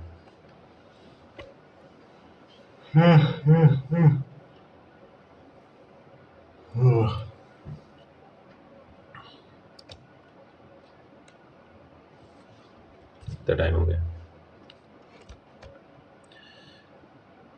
आगे बढ़े, जो हमारा अगला टॉपिक दिया गया है उसमें सिलेक्शन, रिक्रूटमेंट के बाद आता है हमारा सिलेक्शन। तो ये क्या होता है selection, basically next step after the recruitment. तो ये अगला स्टेप होता है रिक्रूटमेंट। अगर हमारा एम्प्लॉय क्या रिक्रूटमेंट हो गया, एप्लीकेशन फॉर्म वगैरह उसका फिल हो गया, अब उसको क्या करेंगे सेलेक्ट करेंगे। तो recruitment bring many application but selection choose only the best and most suitable candidate. तो कहीं ना कहीं ये क्या होता है कि नेगेटिव प्रोसेस होता है, ठीक है, it is a negative process because it filter out the unsuitable जो एप्लीकेंट एंड उसके बाद क्या करेंगे सेलेक्ट करेंगे जो only those who match the job requirement. तो ये एक नेगेटिव प्रोसेस होता है, ये भी आप याद रखिएगा, क्योंकि इसमें फिल्टर आउट होते हैं जो हम कॉम्पिटेंट एम्प्लॉय होते हैं उनका फिल्टर आउट किया जाता है, जो कॉम्पिटेंट या फिर स्किल्ड एम्प्लॉय होते हैं उनका क्या होता है सिलेक्शन होता है जॉब के लिए। उसके बाद इट इंश्योर करता है that organisation hire people who are qualified हो, स्किल्ड हो, फिट फॉर जॉब हो, ठीक है, फिजिकल एंड मेंटल कैपेबल हो और हॉनेस्ट एंड ट्रस्टवर्दी हो। तो कहीं ना कहीं ये सारी चीज़ें में हेल्प करता है सिलेक्शन प्रोसेस। उसके बाद बात करें अगर इसके डेफिनेशन की, तो आप डेफिनेशन में क्या लिख सकते हैं, selection is the process of choosing from among the candidate the most suitable person for the job. ठीक है, तो ये किसने दिया था, डेल एडर ने दिया था। उसके बाद आप दूसरा जो इसमें याद रख सकते हैं, selection is the process of picking individual who have a required qualification to fill job in an organization। तो एडविन फिलिपो ने ये दिया था, ये भी आप डेफिनेशन याद रखिए। ठीक है, तो ये दूसरा हो गया, पहला ये आप ये कोई भी आप इसमें एक मेंशन कर सकते हैं, उसके बाद एक अपना बना के लिख भी सकते हैं उसमें, जैसे कि सिंपल भाषा में इसमें लिखा गया है ऑलरेडी कि selection means choosing the right candidate from a group of applicant. ठीक है, तो ये आप मेंशन कर सकते हैं, एक सिंपल आपका डेफिनेशन ये बन जाएगा। उसके बाद हम बात करें इसमें पर्पज क्या हो सकता है सिलेक्शन का, to choose the most suitable candidate. तो सही बात है कि जो कैंडिडेट होगा कैसा होगा उस जॉब के लिए, उस वैकेंसी के लिए क्या होगा सुटेबल होना चाहिए। To reduce employee turnover, to ensure organisation effectiveness. देखो सारी चीज़ें इसमें वही रिपीटेड आ रही जो हम रिक्रूटमेंट में पढ़ रहे हैं, जो स्टाफिंग में पढ़ रहे हैं, क्योंकि स्टेप तो आपको वही फॉलो करना है सारी चीज़ें। तो कहीं ना कहीं जो सेम पर्पज वगैरह भी आपका क्या है, ऑर्गेनाइजेशन को अच्छे रन तरीके से कराना, ठीक है, अच्छे तरीके से रन कराना, एम्प्लॉय को क्या रिडक्शन कम हो, यानी कि जो टर्नओवर वगैरह कम हो, एम्प्लॉय का सेटिस्फैक्शन हो, पेशेंट का आउटकम अच्छा है। तो सारी चीज़ें पर्पज वगैरह आपको सेम ही देखने को मिलेंगे इसमें भी। ठीक है, तो आप एक कोई अच्छे से पर्पज वगैरह एक का अच्छे से याद कर लेंगे तो आप सब में उसको मेंशन कर सकते हैं। थोड़ा थोड़ा उसमें चेंजेस देखने को मिलता है डिफरेंस, तो आप यहाँ ऑलरेडी पढ़ रहे हैं तो आपको समझ में आ जाएगा क्या डिफरेंस मिल रहा है। ठीक है, तो नेक्स्ट इसमें देख सकते हैं to reduce hiring cost and training cost. ठीक है, ये भी सही बात है। टू प्रिडिक्ट करना फ्यूचर परफॉर्मेंस। ठीक है, अगर एक अच्छा एम्प्लॉय को क्या लगे सेलेक्ट करते हैं तो उसका कहीं ना कहीं एम्प्लॉय का जो फ्यूचर वगैरह होता है, परफॉर्मेंस वगैरह डेवलपमेंट की बात करें तो भी कहीं ना कहीं अच्छा होता है। To maintain fairness and transparency. तो ये सारी चीज़ें होनी चाहिए जब भी हम सिलेक्शन वगैरह कंडक्ट करवाते हैं। उसके बाद प्रिंसिपल क्या है ये देख लेते हैं। Selection should be fair and unbiased होना चाहिए। ठीक है, जब भी सिलेक्शन करते हैं एम्प्लॉय में फेयर और अनबायस्ड, ये आपका प्रिंसिपल आप हर जगह लिख सकते हैं, फेयर एंड अनबायस्ड। जब आप स्टाफिंग में कोई भी प्रोसेस लिख रहे हैं या फिर कोई भी टॉपिक लिख रहे हैं तो जब भी प्रिंसिपल होगा हमेशा यही होता है, फेयर एंड अनबायस्ड होना चाहिए स्टाफिंग के regarding. Based on the merit and competence होना चाहिए। ठीक है, साइंटिफिक एंड सिस्टमेटिक प्रोसेस होना चाहिए, जॉब रिलेटेड क्राइटेरिया ओनली होनी चाहिए और कंसिस्टेंसी एंड रिलायबिलिटी होनी चाहिए उस सिलेक्शन प्रोसेस में। तो ये कुछ प्रिंसिपल थे जो कि फॉलो करना चाहिए जब भी हम कोई भी एम्प्लॉय को सेलेक्ट करते हैं। तो आगे बढ़ें तो इसमें मेथड क्या हो सकता है सिलेक्शन टेस्ट के। तो उसके बाद है जैसे कि एप्टीट्यूड टेस्ट हो गया, ठीक है, इंटेलिजेंसी टेस्ट हो गया, पर्सनालिटी टेस्ट हो गया, ट्रेड टेस्ट हो गया है, फिर हम बात करें प्रैक्टिकल स्किल होता है ये, मेडिकल टेस्ट हो गया, इमोशनल इंटेलिजेंसी और साइकोमेट्रिक टेस्ट। तो ये बेसिकली कुछ मेथड थे जो कि सिलेक्शन टेस्ट वो कह सकते हैं, जो कि अब हेल्प करता है किसी भी सिलेक्शन प्रोसेस में। उसके बाद आप बात करते हैं सिलेक्शन प्रोसेस कि कैसे क्या क्या होता है। तो सिलेक्शन प्रोसेस बात करें तो सबसे पहले में होता है प्रीलिमिनरी इंटरव्यू एंड स्क्रीनिंग। अब तो रिक्रूटमेंट हो गया, एम्प्लॉय को हमने सेलेक्ट कर लिया, अब उसका क्या होगा, इंटरव्यू होगा या फिर स्क्रीनिंग होगा। फिर application from the resume submission, ठीक है, तो रिज्यूम सबमिशन वगैरह उसका बताएंगे कब आपका रिज्यूम सबमिट करना है, कैसे करना है, सेलेक्ट करना है, टेस्ट मेथड वगैरह, ठीक है। उसके बाद हम क्या करेंगे, पर्सनल इंटरव्यू वगैरह अगर हम चाहते हैं तो पर्सनली भी इंटरव्यू कंडक्ट करवाते हैं। फिर रेफरेंस चेक एंड द जो बैकग्राउंड वेरिफिकेशन वगैरह होगा उसका कि कहाँ से किया है, क्या ये सही है, फेक आईडी वगैरह तो नहीं है, सारी चीज़ें वो देखा जाता है। उसके बाद मेडिकल एग्जामिनेशन होता है, एम्प्लॉय फिट है या नहीं है उस काम के लिए।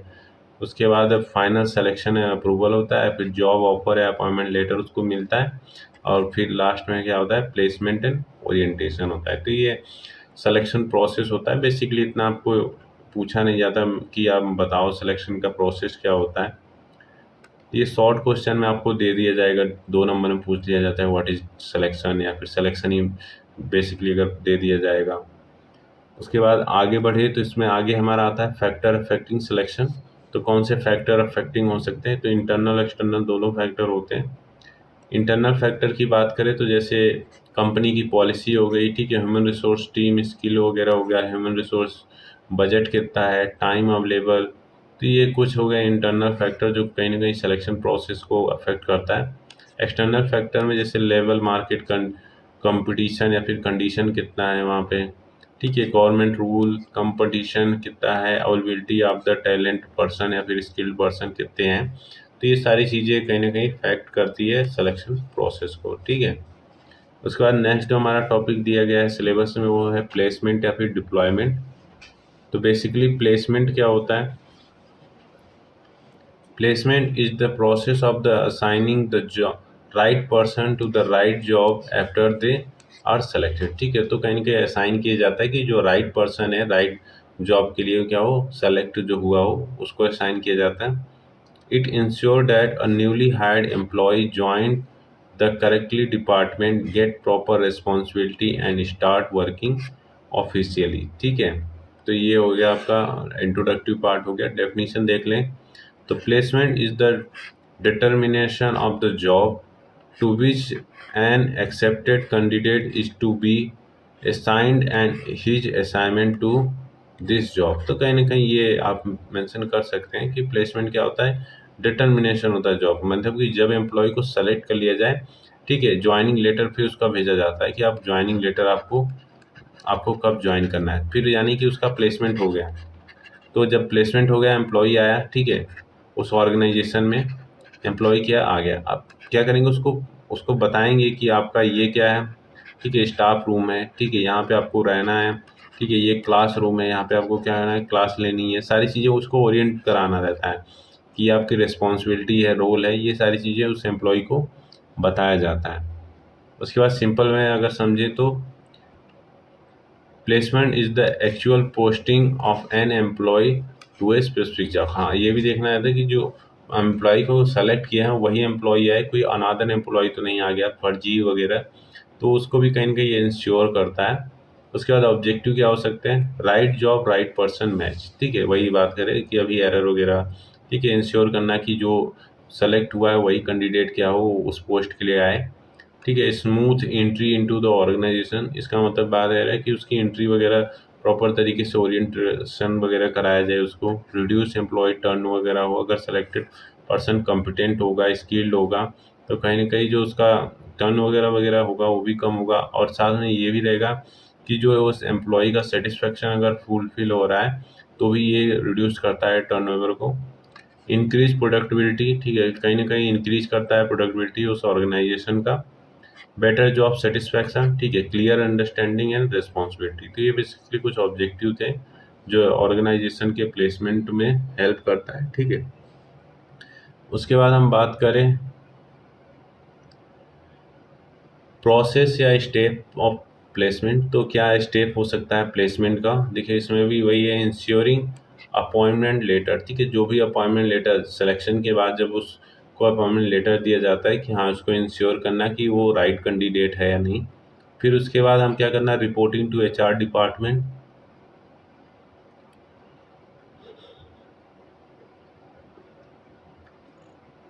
फिर उसका ओरिएंटेशन या फिर इंडक्शन होता है, यानी कि उसका इंट्रोडक्शन होता है सारे मेंबर से, स्टाफ मेंबर जो भी होता है उनको इंट्रोडक्शन वगैरह होता है उनका। जॉब असाइनमेंट होता है, जो भी जॉब वगैरह होता है, ठीक है, वर्क वगैरह उसको असाइन किया जाता है। इंट्रोडक्शन टू टीम, ठीक है, यहाँ बात है वही इंट्रोडक्शन करना टीम से, टीम मेंबर आप में कौन कौन आपके अंतर्गत आते हैं, ठीक है, किसके साथ आपको काम करना है, ये सारी चीज़ें। ट्रायल, फिर उसके बाद प्रॉब्लम, ये प्रोविजन पीरियड होता है, ठीक है, ये याद रखिए। प्रोविजन पीरियड क्या होता है, मतलब उसको पूरे तरीके से ट्रेनिंग गाइडेंस वगैरह दिया जाता है, वो पर्सन जो है उस वर्क के लिए कम्पिटेंट है या नहीं है, उस जॉब के लिए कम्पिटेंट है या नहीं है, ये सारी चीज़ें उसके देखा जाता है। पहले तो उसकी मान लो 6 महीने क्या हो ट्रेनिंग चलती रहती है कि हाँ वो अच्छी तरीके से काम कर रहा है नहीं आ रहा है, फिर उसको हम परमानेंट करते हैं, तो परमानेंट डिप्लॉयमेंट हो जाता है उसका। ठीक है, तो आप ये प्रोसेस मेंशन कर सकते हैं प्लेसमेंट में। उसके बाद फैक्टर अफेक्टिंग प्लेसमेंट, तो कौन से फैक्टर जो कि अफेक्ट करेंगे प्लेसमेंट को, जैसे कि क्वालिफिकेशन हो गया उसका, ठीक है, एक्सपीरियंस कितना है, स्किल्ड एंड कॉम्पिटेंसी कितनी है, physical mental ability, personal interest और ऑर्गेनाइजेशन नीड। तो ये कुछ फैक्टर थे कि जो कि प्लेसमेंट को कहीं ना कहीं अफेक्ट करता है। आप ऐसे वहाँ पे मेंशन कर सकते हैं, बनाए इतना ही आपको मेंशन करना, ज़्यादा इसमें डिटेल एक्सप्लेनेशन की ज़रूरत नहीं रहती। अब बात करें इम्पोर्टेंस ऑफ प्लेसमेंट की या डिप्लॉयमेंट की बात करें तो क्या इंपॉर्टेंस हो सकते हैं। Ensure effective utilisation of human resources, सही बात है कि प्रॉपर तरीके से जो भी रिसोर्सेज वगैरह हो उसका यूटिलाइजेशन हो। मिनिमाइज एक्सीडेंट एंड मिस्टेक, ठीक है, हेल्प करना ऑर्गेनाइजेशन मेंटेन क्वालिटी और reduce training cost and supervision. ठीक है, अगर स्किल्ड पर्सन रहेगा, अगर कॉम्पिटेंट पर्सन रहेगा तो कहीं ना कहीं उसकी ट्रेनिंग वगैरह पे कॉस्ट क्या होगा, रिड्यूस होगा। सुपरविजन यानी उसको देखना कम, ऑब्जर्वेशन उसका कम होगा, क्योंकि पता रहेगा ना हाँ कि ये एम्प्लॉय स्किल्ड है, ट्रेंड है, ठीक है, तो ये अच्छे तरीके से काम करेगा। उसके बाद बिल्ड करना कॉन्फिडेंस इन द एम्प्लॉय, ठीक है। उसके बाद नेक्स्ट आप इम्पोर्टेंट देख सकते हैं, इम्प्रूव एम्प्लॉय मोरल। तो ये बेसिकली कुछ इंपॉर्टेंट्स थे जो कि प्लेसमेंट में आपको मेंशन करने रहेंगे। आगे बढ़े तो इसमें जो आगे दिया है प्रॉब्लम इन प्लेसमेंट, कि एक प्लेसमेंट में क्या प्रॉब्लम आ सकती है। पहला, रॉन्ग जॉब फिट, ठीक है, मान लीजिए अब हमारे पास जो एम्प्लॉय है, ठीक है, वो हमारा क्या है, उसकी एबिलिटी तो है HOD बनने की, लेकिन जो जॉब वैकेंसी है किसकी आ रही है, असिस्टेंट की आ रही है या फिर एसोसिएट की आ रही है, तो कहीं ना कहीं वो फिट नहीं हो पा रहा है उस पोस्ट के लिए। तो ये भी देखा जाता है कि हाँ ये जो जॉब रिक्रूटमेंट निकल रही है तो वो कहीं ना कहीं फिट होना चाहिए। उसके बाद बात करें उस ओवर क्वालिफाइड या फिर अंडर क्वालिफाइड, वही अभी हम बात कर रहे थे ना HOD वगैरह, ये ओवर क्वालिफाइड हो रहा है या फिर अंडर क्वालिफाइड हो रहा है, तो भी कहीं ना कहीं प्लेसमेंट प्रॉब्लम कंडक्ट करता है उसमें। पुअर ओरिएंटेशन, हाँ अगर प्रॉपर तरीके से उसका ओरिएंटेशन नहीं हुआ है, यानी कि जब वो आया उसको कुछ गाइड वगैरह नहीं किया गया, उसको बताया नहीं गया, तो कहीं ना कहीं ये भी एक प्रॉब्लम हो सकता है प्लेसमेंट में। उसके बाद lack of clarity in job description, ठीक है, तो जो भी हम जॉब डिस्क्रिप्शन मेंशन करते हैं उसमें क्लियरिटी नहीं रहती, हाँ कि आपको यही काम करना है, पता चला जो उसमें लिखा कुछ और है, फिर जब हमारा सिलेक्शन वगैरह हो गया तो ऑर्गेनाइजेशन कुछ और ही बता रही है, तो कहीं ना कहीं ये भी प्लेसमेंट को अफेक्ट करता है।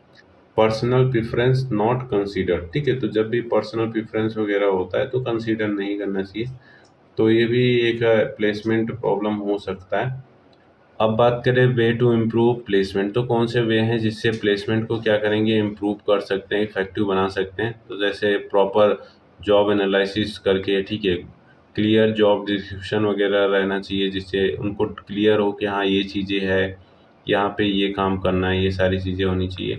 डिस्कसिंग एम्प्लॉय प्रेफरेंस, ठीक है, तो कहीं ना कहीं एम्प्लॉय की नीड के अकॉर्डिंग क्या हो उसको प्रेफरेंस वगैरह प्रोवाइड किया जाए, ठीक है। उसके बाद हम बात करें मैचिंग करेंगे स्किल्ड विद जॉब, वो कॉम्पिटेंट है कि नहीं है। कंटिन्यू परफॉर्मेंस अप्रेजल, अगर ठीक है वो एम्प्लॉय अच्छा परफॉर्म कर रहा है तो उसको अप्रिसिएट करेंगे, मोटिवेशन देंगे, तो कहीं ना कहीं वो क्या करेगा, एक अच्छे मोटिवेशन के साथ वहाँ पे ऑर्गेनाइजेशन में वर्क करेगा। उसके बाद इफेक्टिव इंडक्शन प्रोग्राम, तो जो भी उसका ओरिएंटेशन या फिर इंट्रोडक्शन प्रोग्राम होता है, यानी जब वो ऑर्गेनाइजेशन में पहली बार आता है उसको प्रॉपर तरीके से इंट्रोडक्शन वगैरह हो, ठीक है, ओरिएंटेशन वगैरह हो, तो कहीं ना कहीं ये सारी चीज़ें अफेक्ट करता है इम्प्रूव करने में, ठीक है, प्लेसमेंट को। उसके बाद अगला जो टॉपिक हमारा दिया गया है ट्रेनिंग एंड डेवलपमेंट दिया गया है कि कैसे एक स्टाफ की ट्रेनिंग की जाए या उनके डेवलपमेंट की रिगार्डिंग बात किया गया है।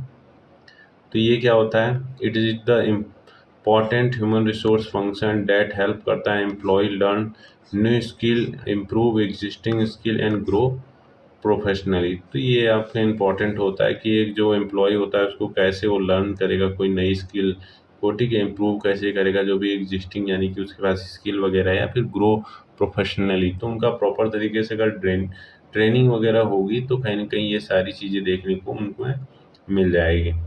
उसके बाद इट इंश्योर दैट एम्प्लॉयर, ठीक है, परफॉर्म देयर जॉब, सॉरी यहाँ पे एम्प्लॉई है, perform their job better and also prepare for future responsibility. तो ये इंश्योर करता है कि जो एम्प्लॉई है वो प्रॉपर तरीके से अपना जॉब करे, ठीक है।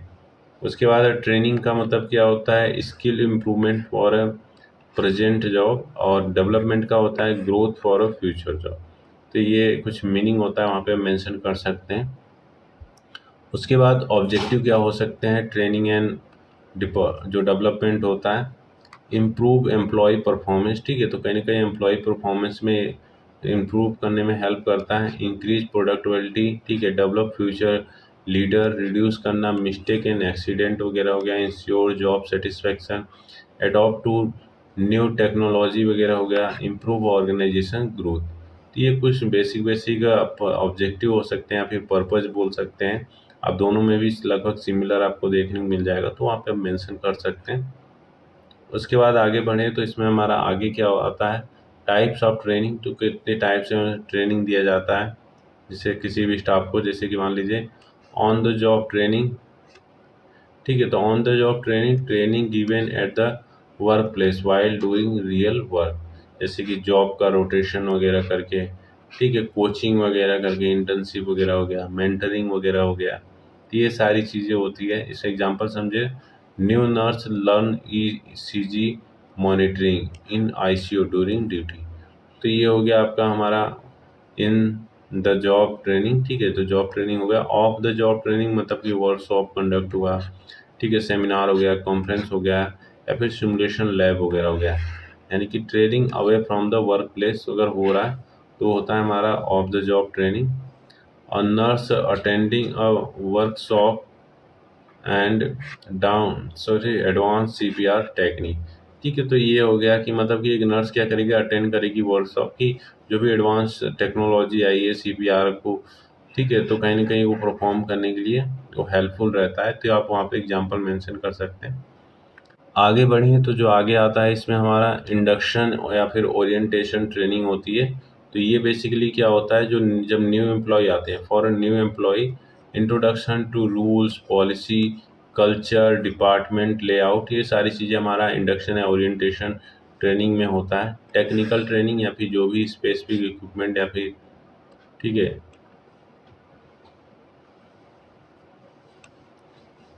तो स्पेसिफिक इक्विपमेंट या फिर प्रोसीजर वगैरह हो रहे हैं उनमें उनको प्रॉपर तरीके से ट्रेन किया जाए, जैसे कि operation of a dialysis machine वगैरह हो गया, training of a new software वगैरह हो गया। आगे जो इसमें टाइप देख सकते हैं, सॉफ्ट स्किल ट्रेनिंग होता है। Training is the communication team work time management ethics and leadership. तो ये कहीं ना कहीं सॉफ्ट स्किल को, जो एम्प्लॉय का सॉफ्ट स्किल होता है उसको इम्प्रूव करने में हेल्प करता है। उसके बाद आगे बढ़ें तो इसमें स्टेजेस या प्रोसेस क्या हो सकते हैं ट्रेनिंग के, ये देख लेते हैं। ठीक है, ट्रेनिंग नीड असेसमेंट, ठीक है, जो भी हमारे पास प्रॉब्लम होगी आइडेंटिफाई करेंगे उस नीड को, फिर उसके बाद हम क्या करेंगे, सेटिंग करेंगे ट्रेनिंग के ऑब्जेक्टिव, फिर उसके बाद ट्रेनिंग को डिजाइन करेंगे, फिर कंडक्टिंग करेंगे ट्रेनिंग, और लास्ट में हमारा एवोल्यूशन और फीडबैक वाला आता है। तो ये प्रोसेस हम मेंशन कर सकते हैं। आगे बढ़ें तो इसमें importance of training and development, तो क्या इंपॉर्टेंस हो सकते हैं ट्रेनिंग एंड डेवलपमेंट का, ठीक है। Improve competency of the employ, ठीक है। तो कहीं ना कहीं अगर प्रॉपर तरीके से उनको ट्रेनिंग वगैरह दिया जाएगा तो कॉम्पिटेंसी एक बनी रहेगी वहाँ पे। रिड्यूस सुपरविजन नीड, ठीक है। अगर प्रॉपर कॉम्पिटेंट एम्प्लॉय रहेगा तो कहीं ना कहीं सुपरविजन का जो होगा वो भी कहीं ना कहीं रिड्यूस होगा। Improve team work and communication, ठीक है। ये सारी चीज़ें आपको पहले ही मैंने बता चुका है। सिमिलर चीज़ें आपको देखने मिल रही है यहाँ पर भी। इंक्रोज, ठीक है, इनोवेशन एंड क्रिएटिविटी हो गई, ठीक है। रिड्यूस टर्न वगैरह हो गया। Improve patient care quality, maintain standard and compliance. तो ये बेसिकली कुछ इंपॉर्टेंट थे जो कि ट्रेनिंग एंड डेवलपमेंट में आपको मेंशन करने रहेंगे। आगे बढ़े तो जो अगला टॉपिक दिया गया है हमारे सिलेबस में, क्रीडेंशियलिंग दिया गया है। तो क्रीडेंशियलिंग होता क्या होता है, ऐसे समझिए कि जब भी कोई एम्प्लॉय क्या होता है सेलेक्ट होता है, उसका प्लेसमेंट वगैरह हो जाता है, तो जो वहाँ का ऑर्गेनाइजेशन की अथॉरिटी होगी उसका चेकिंग किया जाता है कि जो एम्प्लॉय हमारे यहाँ आया है वो क्या है, प्रॉपर तरीके से लाइसेंस है कि नहीं, क्वालिफिकेशन है कि नहीं उसका, वो सारी चीज़ें चेक करता है। तो it is a formal process, ठीक है, use organisation to verify the qualification, skill and professional background of the employee before allowing them to work, ठीक है। तो इसमें अगर सिंपल मीनिंग में समझें, checking whether the person is the truly qualified and the competent for the job, ठीक है। तो एक प्रोसेस हो गया जिसमें वो चेक करता है कि एम्प्लॉय कहाँ से जॉब की, मतलब कि वही कहाँ से वो, अगर मान लीजिए अगर जॉब छोड़ के आया तो जॉब की रिकॉर्डिंग बात करेगा। अगर वो स्कूलिंग या फिर ट्रेनिंग वगैरह करके आया तो उस ट्रेनिंग और स्कूल की रिकॉर्डिंग बात करेगा कि कहाँ से वो ट्रेनिंग किया है या फिर स्कूलिंग किया है अपना। It ensure that only trained and the licence skilled professional are the hired, ठीक है। तो कहीं ना कहीं इंश्योर करता है कि जो भी हम एम्प्लॉय हायर करते हैं वो स्किल्ड और लाइसेंस्ड होना चाहिए। उसके बाद हम बात करें इसमें systemic evolution and verification of कैसे हो सकता है, जैसे कि एजुकेशन हो गया, ठीक है, एजुकेशन हो गया, ट्रेनिंग हो गया, एक्सपीरियंस हो गया, हिस्ट्री ऑफ वर्क हो गया, सर्टिफिकेशन, लाइसेंस और प्रोफेशनल अचीवमेंट वगैरह हो गया। उसके बाद to ensure that employees competent and reliable होना चाहिए।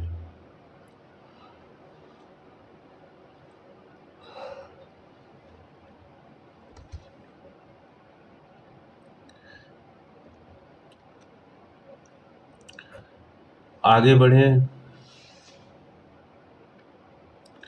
आगे बढ़ें तो इसमें आगे क्या है, कंपोनेंट क्या हो सकते हैं, ठीक है। तो कंपोनेंट बेसिकली इसके बात करें 3 कंपोनेंट है मेजर, जो लाइसेंस होता है, ठीक है, सर्टिफिकेशन होता है, एजुकेशनल वेरिफिकेशन वगैरह होता है। बात करें इंपॉर्टेंस ऑफ क्रीडेंशियली, तो इम्पॉर्टेंट क्या हो सकता है क्रीडेंशियली को, protect organisation from the legal issue, ठीक है। अगर प्रॉपर तरीके से क्या होगा, एम्प्लॉय होगा, स्किल्ड होगा, रजिस्टर्ड होगा, तो कहीं ना कहीं जो एम्प्लॉय का लीगल इशू वगैरह होगा वो इन कहीं प्रोटेक्ट होगा, ठीक है। उसके बाद ensure high quality of service, ठीक है, इम्प्रूव सेफ्टी और build public confidence and reduce risk of medical error. तो ये बेसिकली कुछ आप इम्पोर्टेंट समझ सकते हैं कि जो कि क्रीडेंशियलिंग में आपको देखने को मिल सकता है। उसके बाद हम बात करें कि इसके प्रोसेस क्या होता है, ठीक है, इसमें भी प्रोसेस होता है। तो सबसे पहला एप्लीकेशन सबमिशन होता है इसमें, फिर प्राइमरी सोर्स का वेरिफिकेशन होता है, फिर बैकग्राउंड चेकअप होता है, स्किल्ड एंड एवोल्यूशन होता है, अप्रूवल ऑफ क्रीडेंशियलिंग एंड द, फिर ठीक है, प्रिविलेज होता है, ठीक है। उसके बाद हमारा पीरियड तक या फिर रिक्रीडेंशियली हो सकता है। प्रिविलेज का क्या होता है, प्रिविलेज का मतलब होता है what task person is allowed to perform based on the skill, ठीक है। उसके बाद हम बात करें इसमें बेनिफिट ऑफ क्रीडेंशियलिंग की, क्या बेनिफिट वगैरह हो सकते हैं। तो इसके जो बेनिफिट होता है, अगर हम ऑर्गेनाइजेशन की बात करें तो high quality of work face देखने को मिलता है उसको, ठीक है। रिड्यूस लीगल रिस्क जो होते हैं वो रिड्यूस देखने को मिलता है, बेटर पेशेंट आउटकम होता है और एक्रीडिएशन कंप्लायंस वगैरह देखने को मिल सकता है। अगर हम वही एम्प्लॉय की बात करें तो कहीं ना कहीं उनका प्रोफेशनल रिकॉग्नाइजेशन होता है, करियर ग्रोथ होता है, हायर चांस ऑफ, ठीक है, प्रोग्रामिंग या फिर प्रमोशन वगैरह होता है। उसके बाद प्रूफ ऑफ कॉम्पिटेंसी वगैरह होता है एक। उसके बाद आगे बढ़े जो अगला टॉपिक दिया गया है हमारा इसमें, तो अगला टॉपिक है रिटेंशन। तो बेसिकली रिटेंशन क्या होता है, जब भी कोई एम्प्लॉय वर्क करता है किसी भी ऑर्गेनाइजेशन को, वो क्या करे वहाँ पे रिटेन रहे यानी बना रहे। तो उसके लिए क्या होता है, एम्प्लॉय जो ऑर्गेनाइजेशन होता है नई नई स्कीम लाती है, ठीक है, उनका प्रमोशन करती है टाइम टू टाइम, उनको रिवॉर्ड बोनस वगैरह देती रहती है, तो ताकि जो एम्प्लॉय का रिटेंशन वो बना रहे। तो ये क्या होता है, it is a refer to the ability of the an organisation to keep its employer for a long time by the creating positive supportive and motivative work environment. ठीक है, तो ये बेसिकली हो गया। Focus on the reducing employee turnover and improving job satisfaction. तो ये कहीं ना कहीं इंश्योर करता है कि जो एम्प्लॉय का टर्न वगैरह वो रिड्यूस हो। उसके बाद डेफिनेशन देखें तो employee retention is the strategic process of encourage employee to stay with the organization by the providing goal working condition, ठीक है, good working condition, offering growth opportunity, ठीक है, making employer feel value and satisfied होना चाहिए। उसके बाद objective क्या हो सकते हैं इसके, तो बेसिकली जो इसके ऑब्जेक्टिव हैं, मेंटेन कंटिन्यूटी को कहीं ना कहीं ये मेंटेन करने में हेल्प करता है, decrease recruitment and training cost वगैरह। अगर रिटेंशन बना रहेगा तो बार बार रिक्रूटमेंट वगैरह ट्रेनिंग वगैरह की ज़रूरत नहीं रहती।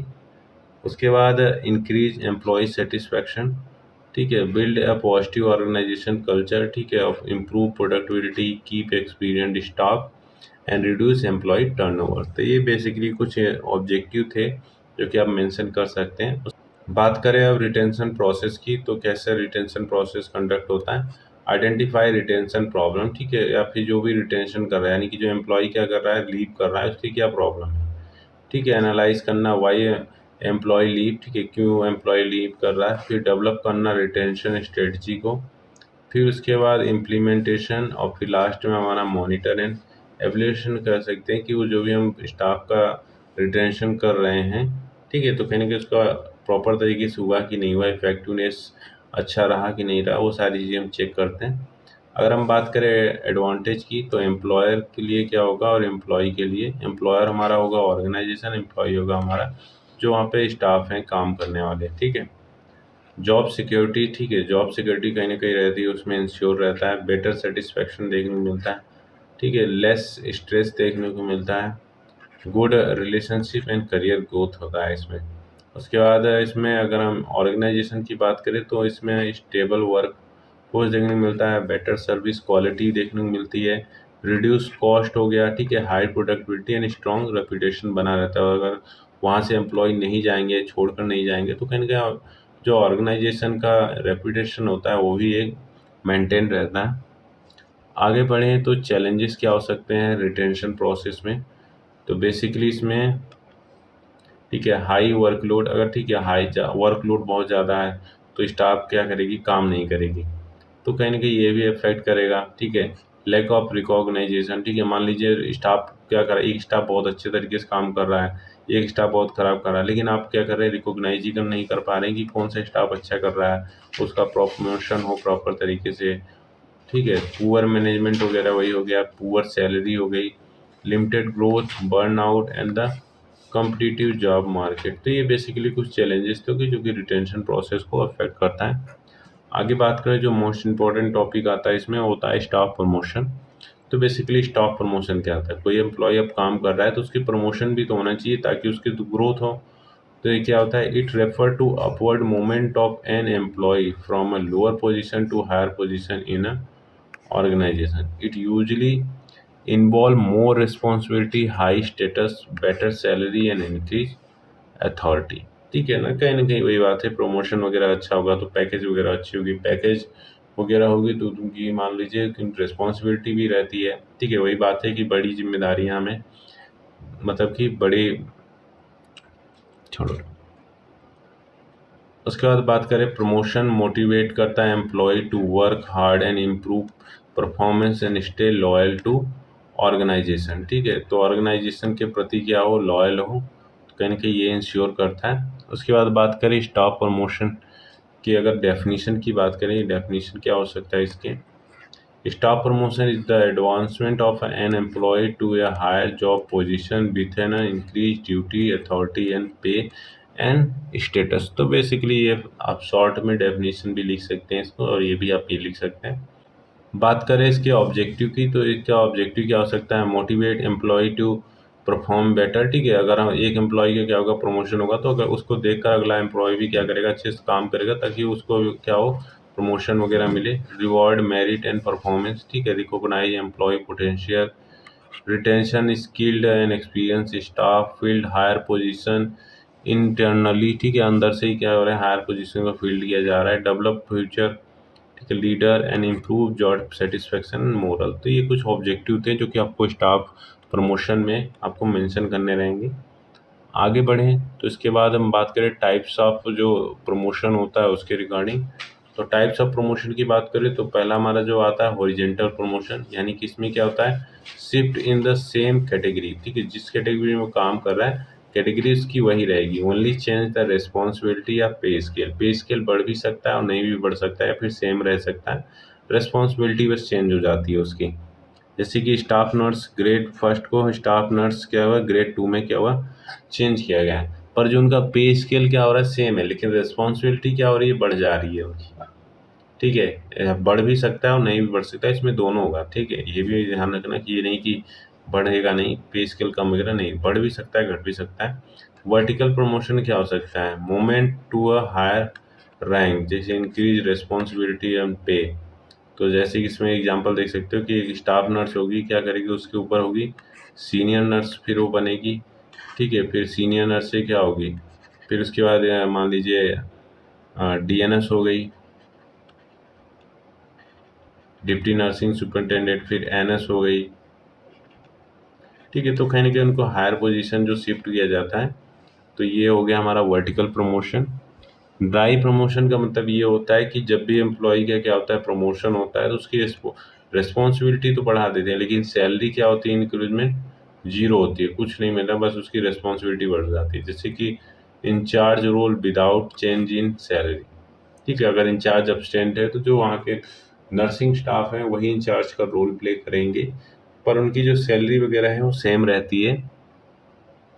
उसके बाद हम बात करें ओपन एंड क्लोज प्रमोशन की। ओपन क्या होता है, every individual of organisation is eligible for the position, ठीक है, तो सभी ऑर्गेनाइजेशन के जो एम्प्लॉय वगैरह होते हैं एलिजिबल होते हैं प्रमोशन के लिए।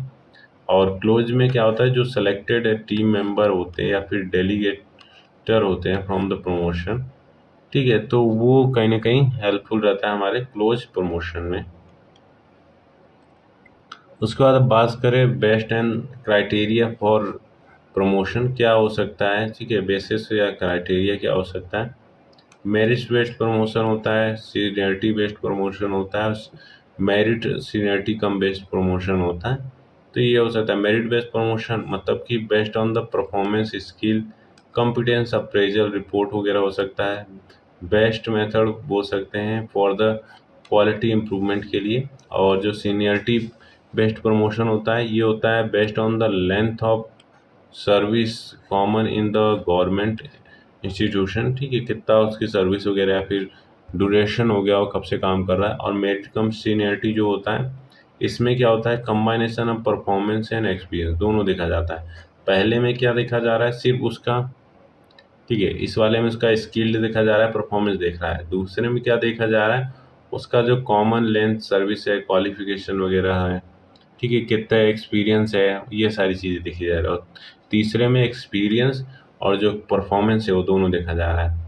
उसके बाद अब बात करें प्रमोशन पॉलिसी या फिर की प्रिंसिपल की, ये इम्पोर्टेंट है, ठीक है, फेयर एंड ट्रांसपेरेंट होना चाहिए, क्लियर डिफाइंड क्राइटेरिया होने चाहिए, वेल कम्युनिकेटेड टू स्टाफ होना चाहिए, equal opportunity to fall all staff, ठीक है, based on the performance appraisal and no discrimination.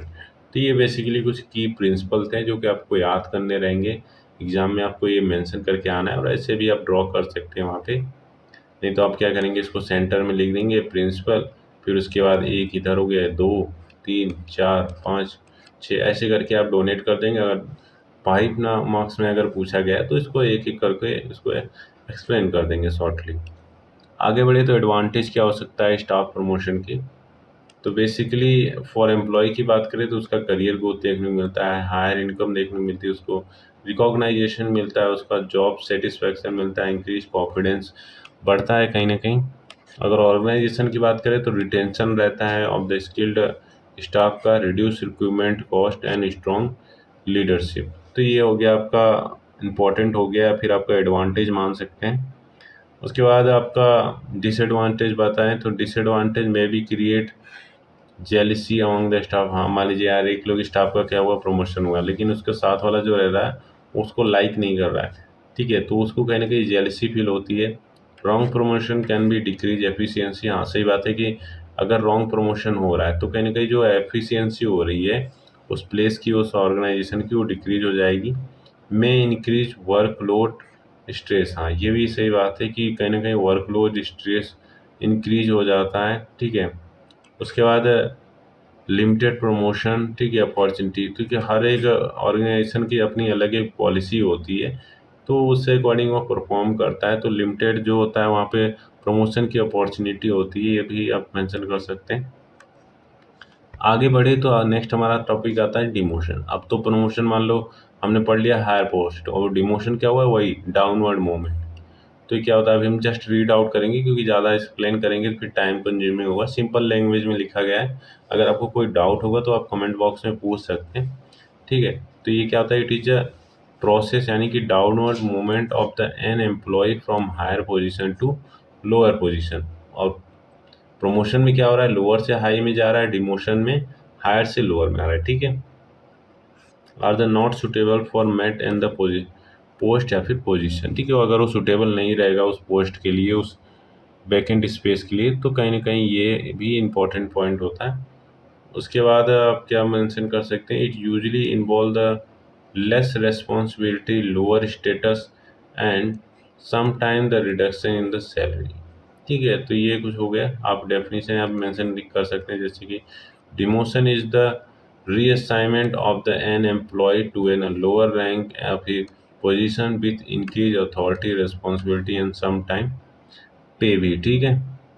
उसके बाद इसके ऑब्जेक्टिव क्या हो सकते हैं, बेसिकली इसका ऑब्जेक्टिव है करेंट, ठीक है, करेक्ट एम्प्लॉय बिहेवियर, ठीक है, जो भी एम्प्लॉय का बिहेवियर होगा उसको करेक्ट करना, मेंटेन करना डिसिप्लिन को, improve performance by the reducing responsibility. उसके बाद पेनलाइज मिसकंडक्ट, अगर कोई मिसकंडक्ट कर रहा है तो उसके लिए पेनाल्टी वगैरह भी बनी जाए कि हाँ 5,000 रुपीज़, 10,000 रुपीज़ आपको देने रहने होंगे।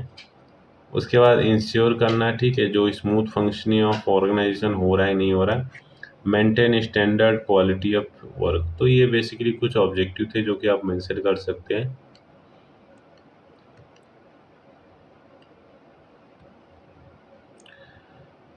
आगे बढ़ें तो इसमें आप कॉजेस या फिर रीजन लिख सकते हैं डिमोशन के, क्या कॉज या हो रीजन हो सकता है जिससे एम्प्लॉय का क्या हो डिमोशन होता है। तो यही पुअर परफॉर्मेंस, अगर वो एम्प्लॉय प्रॉपर तरीके से परफॉर्मेंस नहीं करता है तो उसका डिमोशन हो सकता है, चांसेस रहते हैं। मिसकंडक्ट या फिर इन जो डिसिप्लिन वगैरह हो रहा है उसमें नहीं है, इनडिसिप्लिन वगैरह है, ठीक है। Failure to handle responsibility, organisation restructuring हो रहा है, ठीक है। उसके बाद इनकम्पिटेंस या फिर लैक स्किल्ड होना है, violence of rule and policy, ठीक है, lack of leadership ability, human resources affect performance वगैरह, ये कहीं ना कहीं कॉजेस या रीजन हो सकते हैं डिमोशन के। उसके बाद प्रोसेस क्या होगा, कैसे आप डिमोशन का प्रोसेस होता है ये भी देख लीजिए। तो सबसे पहला क्या करते हैं, आइडेंटिफाई द प्रॉब्लम, ठीक है, प्रॉब्लम को आइडेंटिफाई करना, फिर परफॉर्मेंस को एवल्यूशन करना, उसके बाद वार्निंग एंड काउंसलिंग प्रोवाइड करना, फिर देन क्या होगा, अपॉर्चुनिटी टू इम्प्रूव, अगर इम्प्रूव कर ले रहा तो अच्छी बात है, decision by the management and the, फिर हमारा क्या होता है, रिटन डिपोजिशन ऑर्डर होता है, फिर reassign to the lower post, और फिर फॉलोअप उसकी मॉनिटरिंग भी करी जाती है। तो ये बेसिकली कुछ प्रोसेस थे, आप इसको आराम से एक बार समझ लीजिए, जैसे कि आइडेंटिफाई करना, ठीक है, प्रॉब्लम को आइडेंटिफाई करना, फिर जब प्रॉब्लम आइडेंटिफाई हो गया परफॉर्मेंस एवोल्यूशन, ठीक है, हम ये देखेंगे उसका परफॉर्मेंस कैसा रहा है पास्ट में, ठीक है, ये भी चीज़ें देखेंगे। वार्निंग एंड काउंसलिंग वगैरह देंगे, उसको पहले वार्न करेंगे कि दोबारा ये गलती ना करो, उसको प्रॉपर तरीके से गाइडेंस देंगे। उसके बाद अपॉर्चुनिटी टू इम्प्रूव, ठीक है, अपॉर्चुनिटी बढ़ाएंगे कि क्या कि जो एरर वगैरह हो क्या हो रिड्यूस करे, और क्वालिटी को अपने अंदर क्या हो इम्प्रूव करे। डिसीजन होगा ये किसका, मैनेजमेंट का होगा, और रिटन डिमोशन ऑर्डर होना चाहिए। और उसके बाद फिर reassignment of the lower post and the follow up and monitoring, ये सारी चीज़ें हैं जो आपको मेंशन करनी रहेगी स्टेप ऑफ डिमोशन में। उसके बाद डिमोशन पॉलिसी या प्रिंसिपल क्या हो सकता है, ये भी आप देख लीजिए। Should be fair and transparent होना चाहिए, ठीक है, सही बात है, should be fair and transparent होना चाहिए, based on the proper investigation, ठीक है, जब भी डिमोशन करेंगे, हाँ ऐसे नहीं कि जो किसी भी एम्प्लॉय को उठाया उसको डिमोट कर दिया, नहीं, प्रॉपर तरीके से उसका इन्वेस्टिगेशन होना चाहिए। Employee should be informed clarity, ठीक है, जब भी डिमोशन करेंगे तो एम्प्लॉय को क्या होगा, पहले इन्फॉर्म करेंगे। उसके बाद क्लियर रूल एंड प्रोसीजर होना चाहिए, ठीक है, नो बायस एंड फेवरेटिज्म वगैरह, opportunity for the improvement should be given first, ठीक है, किसी को एम्प्लॉय को आप निकालेंगे नहीं, पहले उसको इम्प्रूवमेंट के लिए अपॉर्चुनिटी वगैरह देंगे, उसको सबसे पहले वार्न करेंगे, फिर अपॉर्चुनिटी देंगे, ठीक है, अगर फिर भी नहीं सुधार रहा है फिर भी उसको समझाएंगे, 1 से 2 बार यानी 3 बार उसको क्या करते हैं, वार्न करते हैं, रिटर्न फिर देते हैं ऑर्डर, फिर अगर तब पर भी नहीं होता फिर उसका डिमोशन होता है लास्ट में। यूज ओनली लास्ट ऑप्शन, अगर नहीं बचता है कुछ तो हम क्या करेंगे, डिमोशन करेंगे।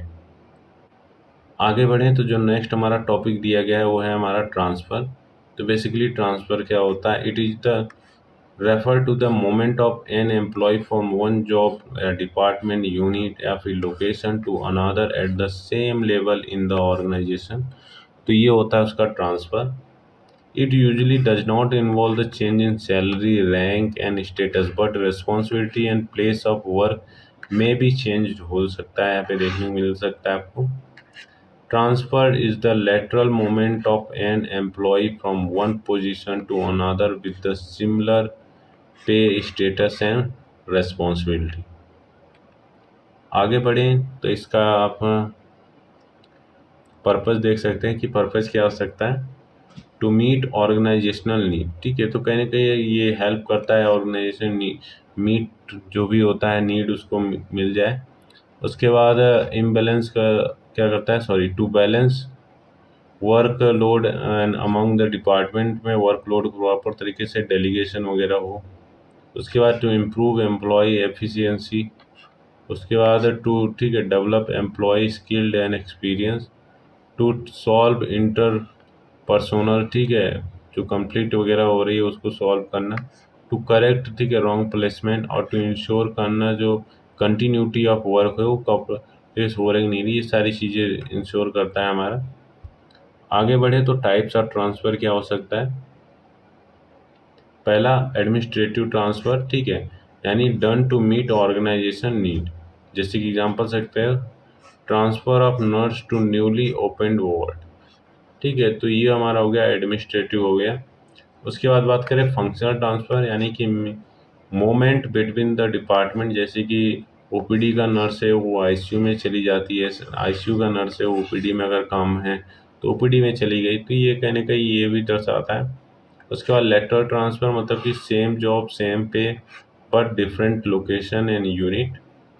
उसके बाद हमारा शिफ्ट ट्रांसफ़र बात करें, changing in a working shift, जैसे कि हमारा डे शिफ्ट हो गया, नाइट शिफ्ट हो गया।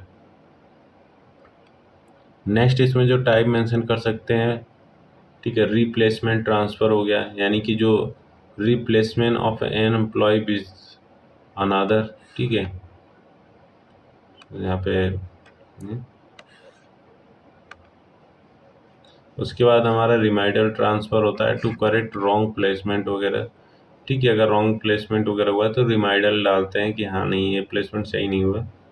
उसके बाद हम बात करें पर्सनल ट्रांसफ़र, ठीक है, done by the employee request, ठीक है। उसके बाद positive transfer use for the disciplinary action, तो ये बेसिकली कुछ आपके टाइप्स हो गए जो कि ट्रांसफ़र में आपको मेंशन करने हैं, कुछ ही आप मेंशन कर सकते हैं। उसके बाद हम बात करें ट्रांसफ़र पॉलिसी या प्रिंसिपल क्या होते हैं। Basically clear and written policy होती है, based on the organisation need के अकॉर्डिंग होना चाहिए, ठीक है, नो फेवरेटिज्म, ठीक है, कोई फेवरेट नहीं है, सब इक्वल है हमारे लिए, ये सारी चीज़ों पे ध्यान रखना चाहिए। फेयर एंड अनबायस्ड, ठीक है, ये वही बात कर रहा है। उसके बाद employee interest should be the consider, employee communication proper तरीके से होना चाहिए। उसके बाद एडवांस जो कि नोटिस शुड भी गिवन देना चाहिए, पहले ही हम उसको कह देंगे गिवन देंगे, यानी कि आपका ट्रांसफ़र देने से पहले सारी चीज़ें उसको पता रहनी चाहिए कि आपको यहाँ पे ट्रांसफ़र किया जा रहा है, क्यों किया जा रहा है, ठीक है, कितने दिन के लिए किया जा रहा है, ये सारी चीज़ों में कहीं ना कहीं मेंशन रहता है। आगे बढ़े तो इसमें हमारा आता है रीजन फॉर ट्रांसफ़र, क्या रीजन हो सकता है ट्रांसफ़र होने के, भाई ऑर्गेनाइजेशन रिक्वायरमेंट हो गया, और ठीक है।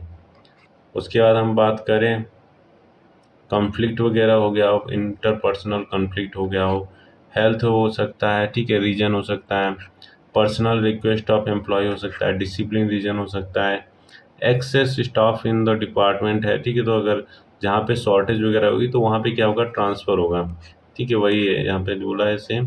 Poor performance due to the wrong placement and skill development, तो ये बेसिकली कुछ रीजन है जो कि ट्रांसफ़र में हेल्प करता है। अब बात करें इसमें और भी क्या हम लिख सकते हैं, तो प्रोसेस लिख सकते हैं कि ट्रांसफ़र के क्या प्रोसेस होता है। पहला, identify the go need of transfer, ठीक है, क्या नीड हो गए ट्रांसफ़र करने के लिए। असेसमेंट करेंगे एम्प्लॉय सूटेबिलिटी, ठीक है, उसका डिस्कशन भी करेंगे एम्प्लॉय, फिर उसके बाद अप्रूवल होगा मैनेजमेंट का, फिर हमारा इशू होगा ट्रांसफ़र ऑर्डर, फिर उसके बाद relieving from the present post, फिर ज्वाइनिंग न्यू डिपार्टमेंट या यूनिट, या फिर ओरिएंटेशन ऑफ न्यू एरिया। तो ये प्रोसेस होगा जब भी हम ट्रांसफ़र करते हैं किसी भी एम्प्लॉय को अनदर स्टॉक में, तो ये सारी चीज़ें हम मेंशन कर सकते हैं। उसके बाद इसके एडवांटेज देखें, तो एडवांटेज क्या हो सकते हैं इसके, तो एम्प्लॉय के लिए बात करें तो रिड्यूस, ठीक है, बोर्डम रिड्यूस होता है, इम्प्रूव स्किल होता है, सॉल्व कंप्लीट होता है, इम्प्रूव जॉब सेट। वही हम ऑर्गेनाइजेशन की बात करें तो बैलेंस्ड होता है, workforce increase flexibility, better utilisation of staff, improve productivity.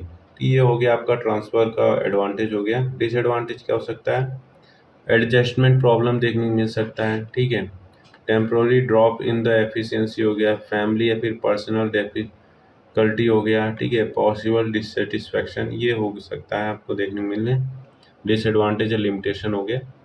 Next आता है हमारा टर्मिनेशन, तो बेसिकली टर्मिनेशन क्या होता है, it refer to the ending of, ठीक है, ये क्या होता है, इट रेफर करना ending of employment relation between the employ and organisation, ठीक है,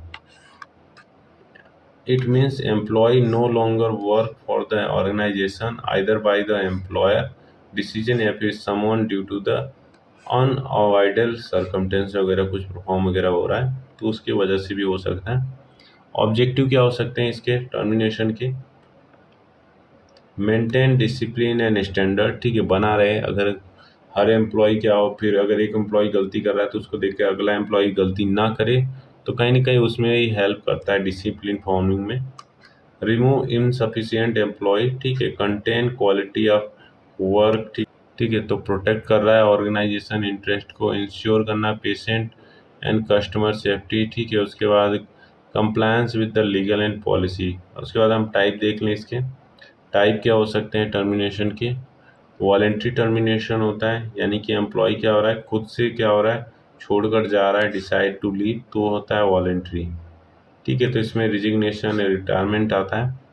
involuntary termination, employ decide to the end employment, जैसे कि हमारा क्या होता है टर्मिनेशन ऑफ फॉर कॉज, ठीक है, ड्यू टू द मिसकंडक्ट या फिर poor performance, termination without cause due to the organisation reason, और समरी टर्मिनेशन क्या होता है हमारा थर्ड जो टाइप है, immediate termination due to the serious, ठीक है, मिसकंडक्ट की वजह से उसको इमीडिएट क्या करेंगे टर्मिनेट करेंगे। आगे बढ़े तो इसमें कंस्ट्रक्टिव टर्मिनेशन होता है। कंस्ट्रक्टिव टर्मिनेशन का मतलब होता है एम्प्लॉय क्या करता है focus to the resign due to the uniform condition. तो ये बेसिकली कुछ टाइप हो गए जो कि आपको टर्मिनेशन में मेंशन कर सकते हैं अगर पूछा जाता है तो।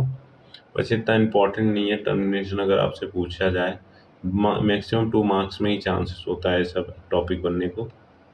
टर्मिनेशन पॉलिसी बताएं, क्लियर एंड डिटेल पॉलिसी होनी चाहिए, नेचुरल जस्टिस होना चाहिए, डॉक्यूमेंटेशन ऑफ द परफॉर्मेंस वगैरह, यानी कि जो वर्किंग परफॉर्मेंस वगैरह हो रहा है वो सारी चीज़ें डॉक्यूमेंटेशन होना चाहिए उनका। कंप्लायंस विद द जो लेवल लॉ वगैरह हो रहा है फॉलो होना चाहिए, रूल एक्वायरिंग बिफोर टर्मिनेशन, ठीक है, नॉन डिस्क्रिमिनेशन अप्रोच और प्रॉपर कम्युनिकेशन वगैरह होना चाहिए। तो ये सारी पॉलिसी जो कि फॉर्म होती है हमारी टर्मिनेशन में। प्रोसेस क्या होता है टर्मिनेशन का, ये देख लीजिए, ये इंपॉर्टेंट है, ये पूछा जा सकता है कि डिफाइन द टर्मिनेशन प्रोसेस, या फिर ऐसे भी पूछा जाता है एक्सप्लेन द टर्मिनेशन प्रोसेस, ये इंपॉर्टेंट है, ये मार्क कर लीजिए, ठीक है। तो सबसे पहले आइडेंटिफाई द इशू, फिर वही है प्रीलिमिनरी इन्वेस्टिगेशन होगा, फिर इशू वार्निंग नोटिस होगा एफ, ठीक है, उसके बाद अपॉर्चुनिटी एंड एक्सप्लेनेशन होगा, फिर डोमेस्टिक क्या होगी इंक्वायरी होगी यदि ज़रूरत होगा, डिसीजन फिर क्या होगा बाय द जो कंप्लीटेंट अथॉरिटी होगी वो डिसीजन लेंगी, इशू करेंगी टर्मिनेशन ऑर्डर, फिर सेटलमेंट क्या होगा ड्यू, और हमारा एग्जिट हो जाएगा फॉर्मेलिटी। तो ये सारी चीज़ें होगी जो कि आपको स्टाफ जो टर्मिनेशन होता है प्रोसेस उसमें मेंशन करने रहते हैं। उसके बाद एडवांटेज या डिसएडवांटेज क्या होते हैं ये भी देख लेते हैं। ठीक है, रिमूव इनसफिशिएंट एम्प्लॉय, ठीक है, जो भी इनसफिशिएंट एम्प्लॉय है उसको रिमूव करना, प्रोटेक्ट करना organisation from the risk, improve करना डिसिप्लिन और इंश्योर करना क्वालिटी ऑफ सर्विस। और डिसएडवांटेज में क्या होता है, loss of the experience staff, legal compliance हो सकता है, नेगेटिव इशू हो सकता है, रूड डूस स्टाफ मोरल, ठीक है, और कॉस्ट ऑफ द रिप्लेसमेंट, ये सारी चीज़ें क्या होता है डिसएडवांटेज में हो सकता है। रोल ऑफ नर्स क्या हो सकता है, ensure fairness and legality, ensure patient, ठीक है, safety, handle exit process smoothly, ठीक है, जो भी एग्जिट प्रोसेस हो रहा है जब एम्प्लॉय छोड़ जा रहा है स्मूथली हो, मेंटेन डॉक्यूमेंटेशन, कंडक्ट करना इंजरी एंड पॉलिसी वगैरह होना, ठीक है, प्रॉपर तरीके से हो, कम्युनिकेशन रिस्पॉन्सिबिलिटी, ये सारी चीज़ें होनी चाहिए मेंशन। आगे बढ़े तो नेक्स्ट हमारा जो टॉपिक आता है वो लास्ट, इसमें हम मान सकते हैं स्टाफिंग का जो प्रोसेस होता है इसमें हम लास्ट यही होता है हमारा सुपर एनुएशन। ठीक है, तो सुपर एनुएशन क्या होता है, ठीक है, ये रिटायरमेंट होता है। बेसिकली जब एम्प्लॉय क्या होता है रिटायरमेंट की तरफ बढ़ता है तो उसका सुपर उस बोलते हैं superannuation. It refer to retirement of an employ and reaching the fixed age, या फिर डिसाइडिंग बाय द ऑर्गेनाइजेशन या फिर गवर्नमेंट। ठीक है, तो ये एक natural and plan separation not relevant misconduct या फिर पुअर परफॉर्मेंस की वजह से हो रहा है, बल्कि इस वजह से हो रहा है कि ये हमारा क्या हो रहा है एक प्लान सेपरेशन वगैरह हो रहा है, एक नेचुरल प्रोसेस है। तभी तो क्या होगा नए एम्प्लॉय आएंगे, अगर पुराने एम्प्लॉय जाएंगे तभी तो नए एम्प्लॉय वहाँ पे आएंगे। आगे बढ़े तो इसके ऑब्जेक्टिव या फिर क्या हो सकते हैं इसके पर्पज, ये देख लेते हैं। Provide dignified exit to the employ, ठीक है, उसके बाद ensure job opportunity for the younger consider किया जाता है, फिर कैंडिडेट को कंसीडर किया जाता है। उसके बाद हम बात करें maintain efficiency and productivity, provide social and financial क्या होगा सिक्योरिटी प्रोवाइड करना, इनेबल करना जो सक्सेशन प्लानिंग वगैरह हो गया, मेंटेन करना ऑर्गेनाइजेशन डिसिप्लिन एंड पॉलिसी। ठीक है, तो ये कुछ ऑब्जेक्टिव या पर्पज हो गए, आप मेंशन कर सकते हैं इसको, एक बार रीड कर लीजिएगा अच्छे, और इसको डायग्राम ऐसे ही आपको रिप्रेजेंट करना है जो भी अगर आप पर्पज कर रहे हैं, ठीक है, ऑब्जेक्टिव कर रहे हैं, इंपॉर्टेंस कर रहे हैं, तो आप अगर इसमें ऐसे रिप्रेजेंट करेंगे तो इफेक्टिव होता है ये प्रेजेंटेशन वे। उसके बाद टाइप्स की बात करें तो कंपलसरी सुपर एनुएशन होता है जो retirement on the reaching fixed age, ठीक है, जो भी एज क्राइटेरिया सेट किया गया है स्कोर पॉलिसी के द्वारा, तो अगर वो पहुंच जा रहा है तो उसका क्या रिटायरमेंट होना चाहिए। ठीक है, वॉलंटरी सुपर एनुएशन यानी employ option for the early retirement, हाँ एम्प्लॉय चूज कर सकता है अगर वो चाहता है अर्ली रिटायरमेंट तो कर सकता है।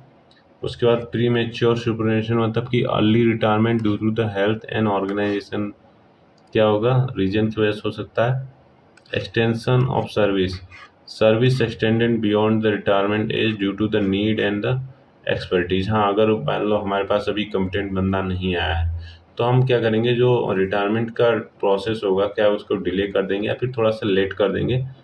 उसके बाद हम बात करें तो बेस्ड ऑन द फंड की बात करें तो ये हमारा अकुमुलेशन फंड होता है, हमारा डिफाइंड बेनिफिट फंड होता है, उसके अकॉर्डिंग कैसे किया गया इसको।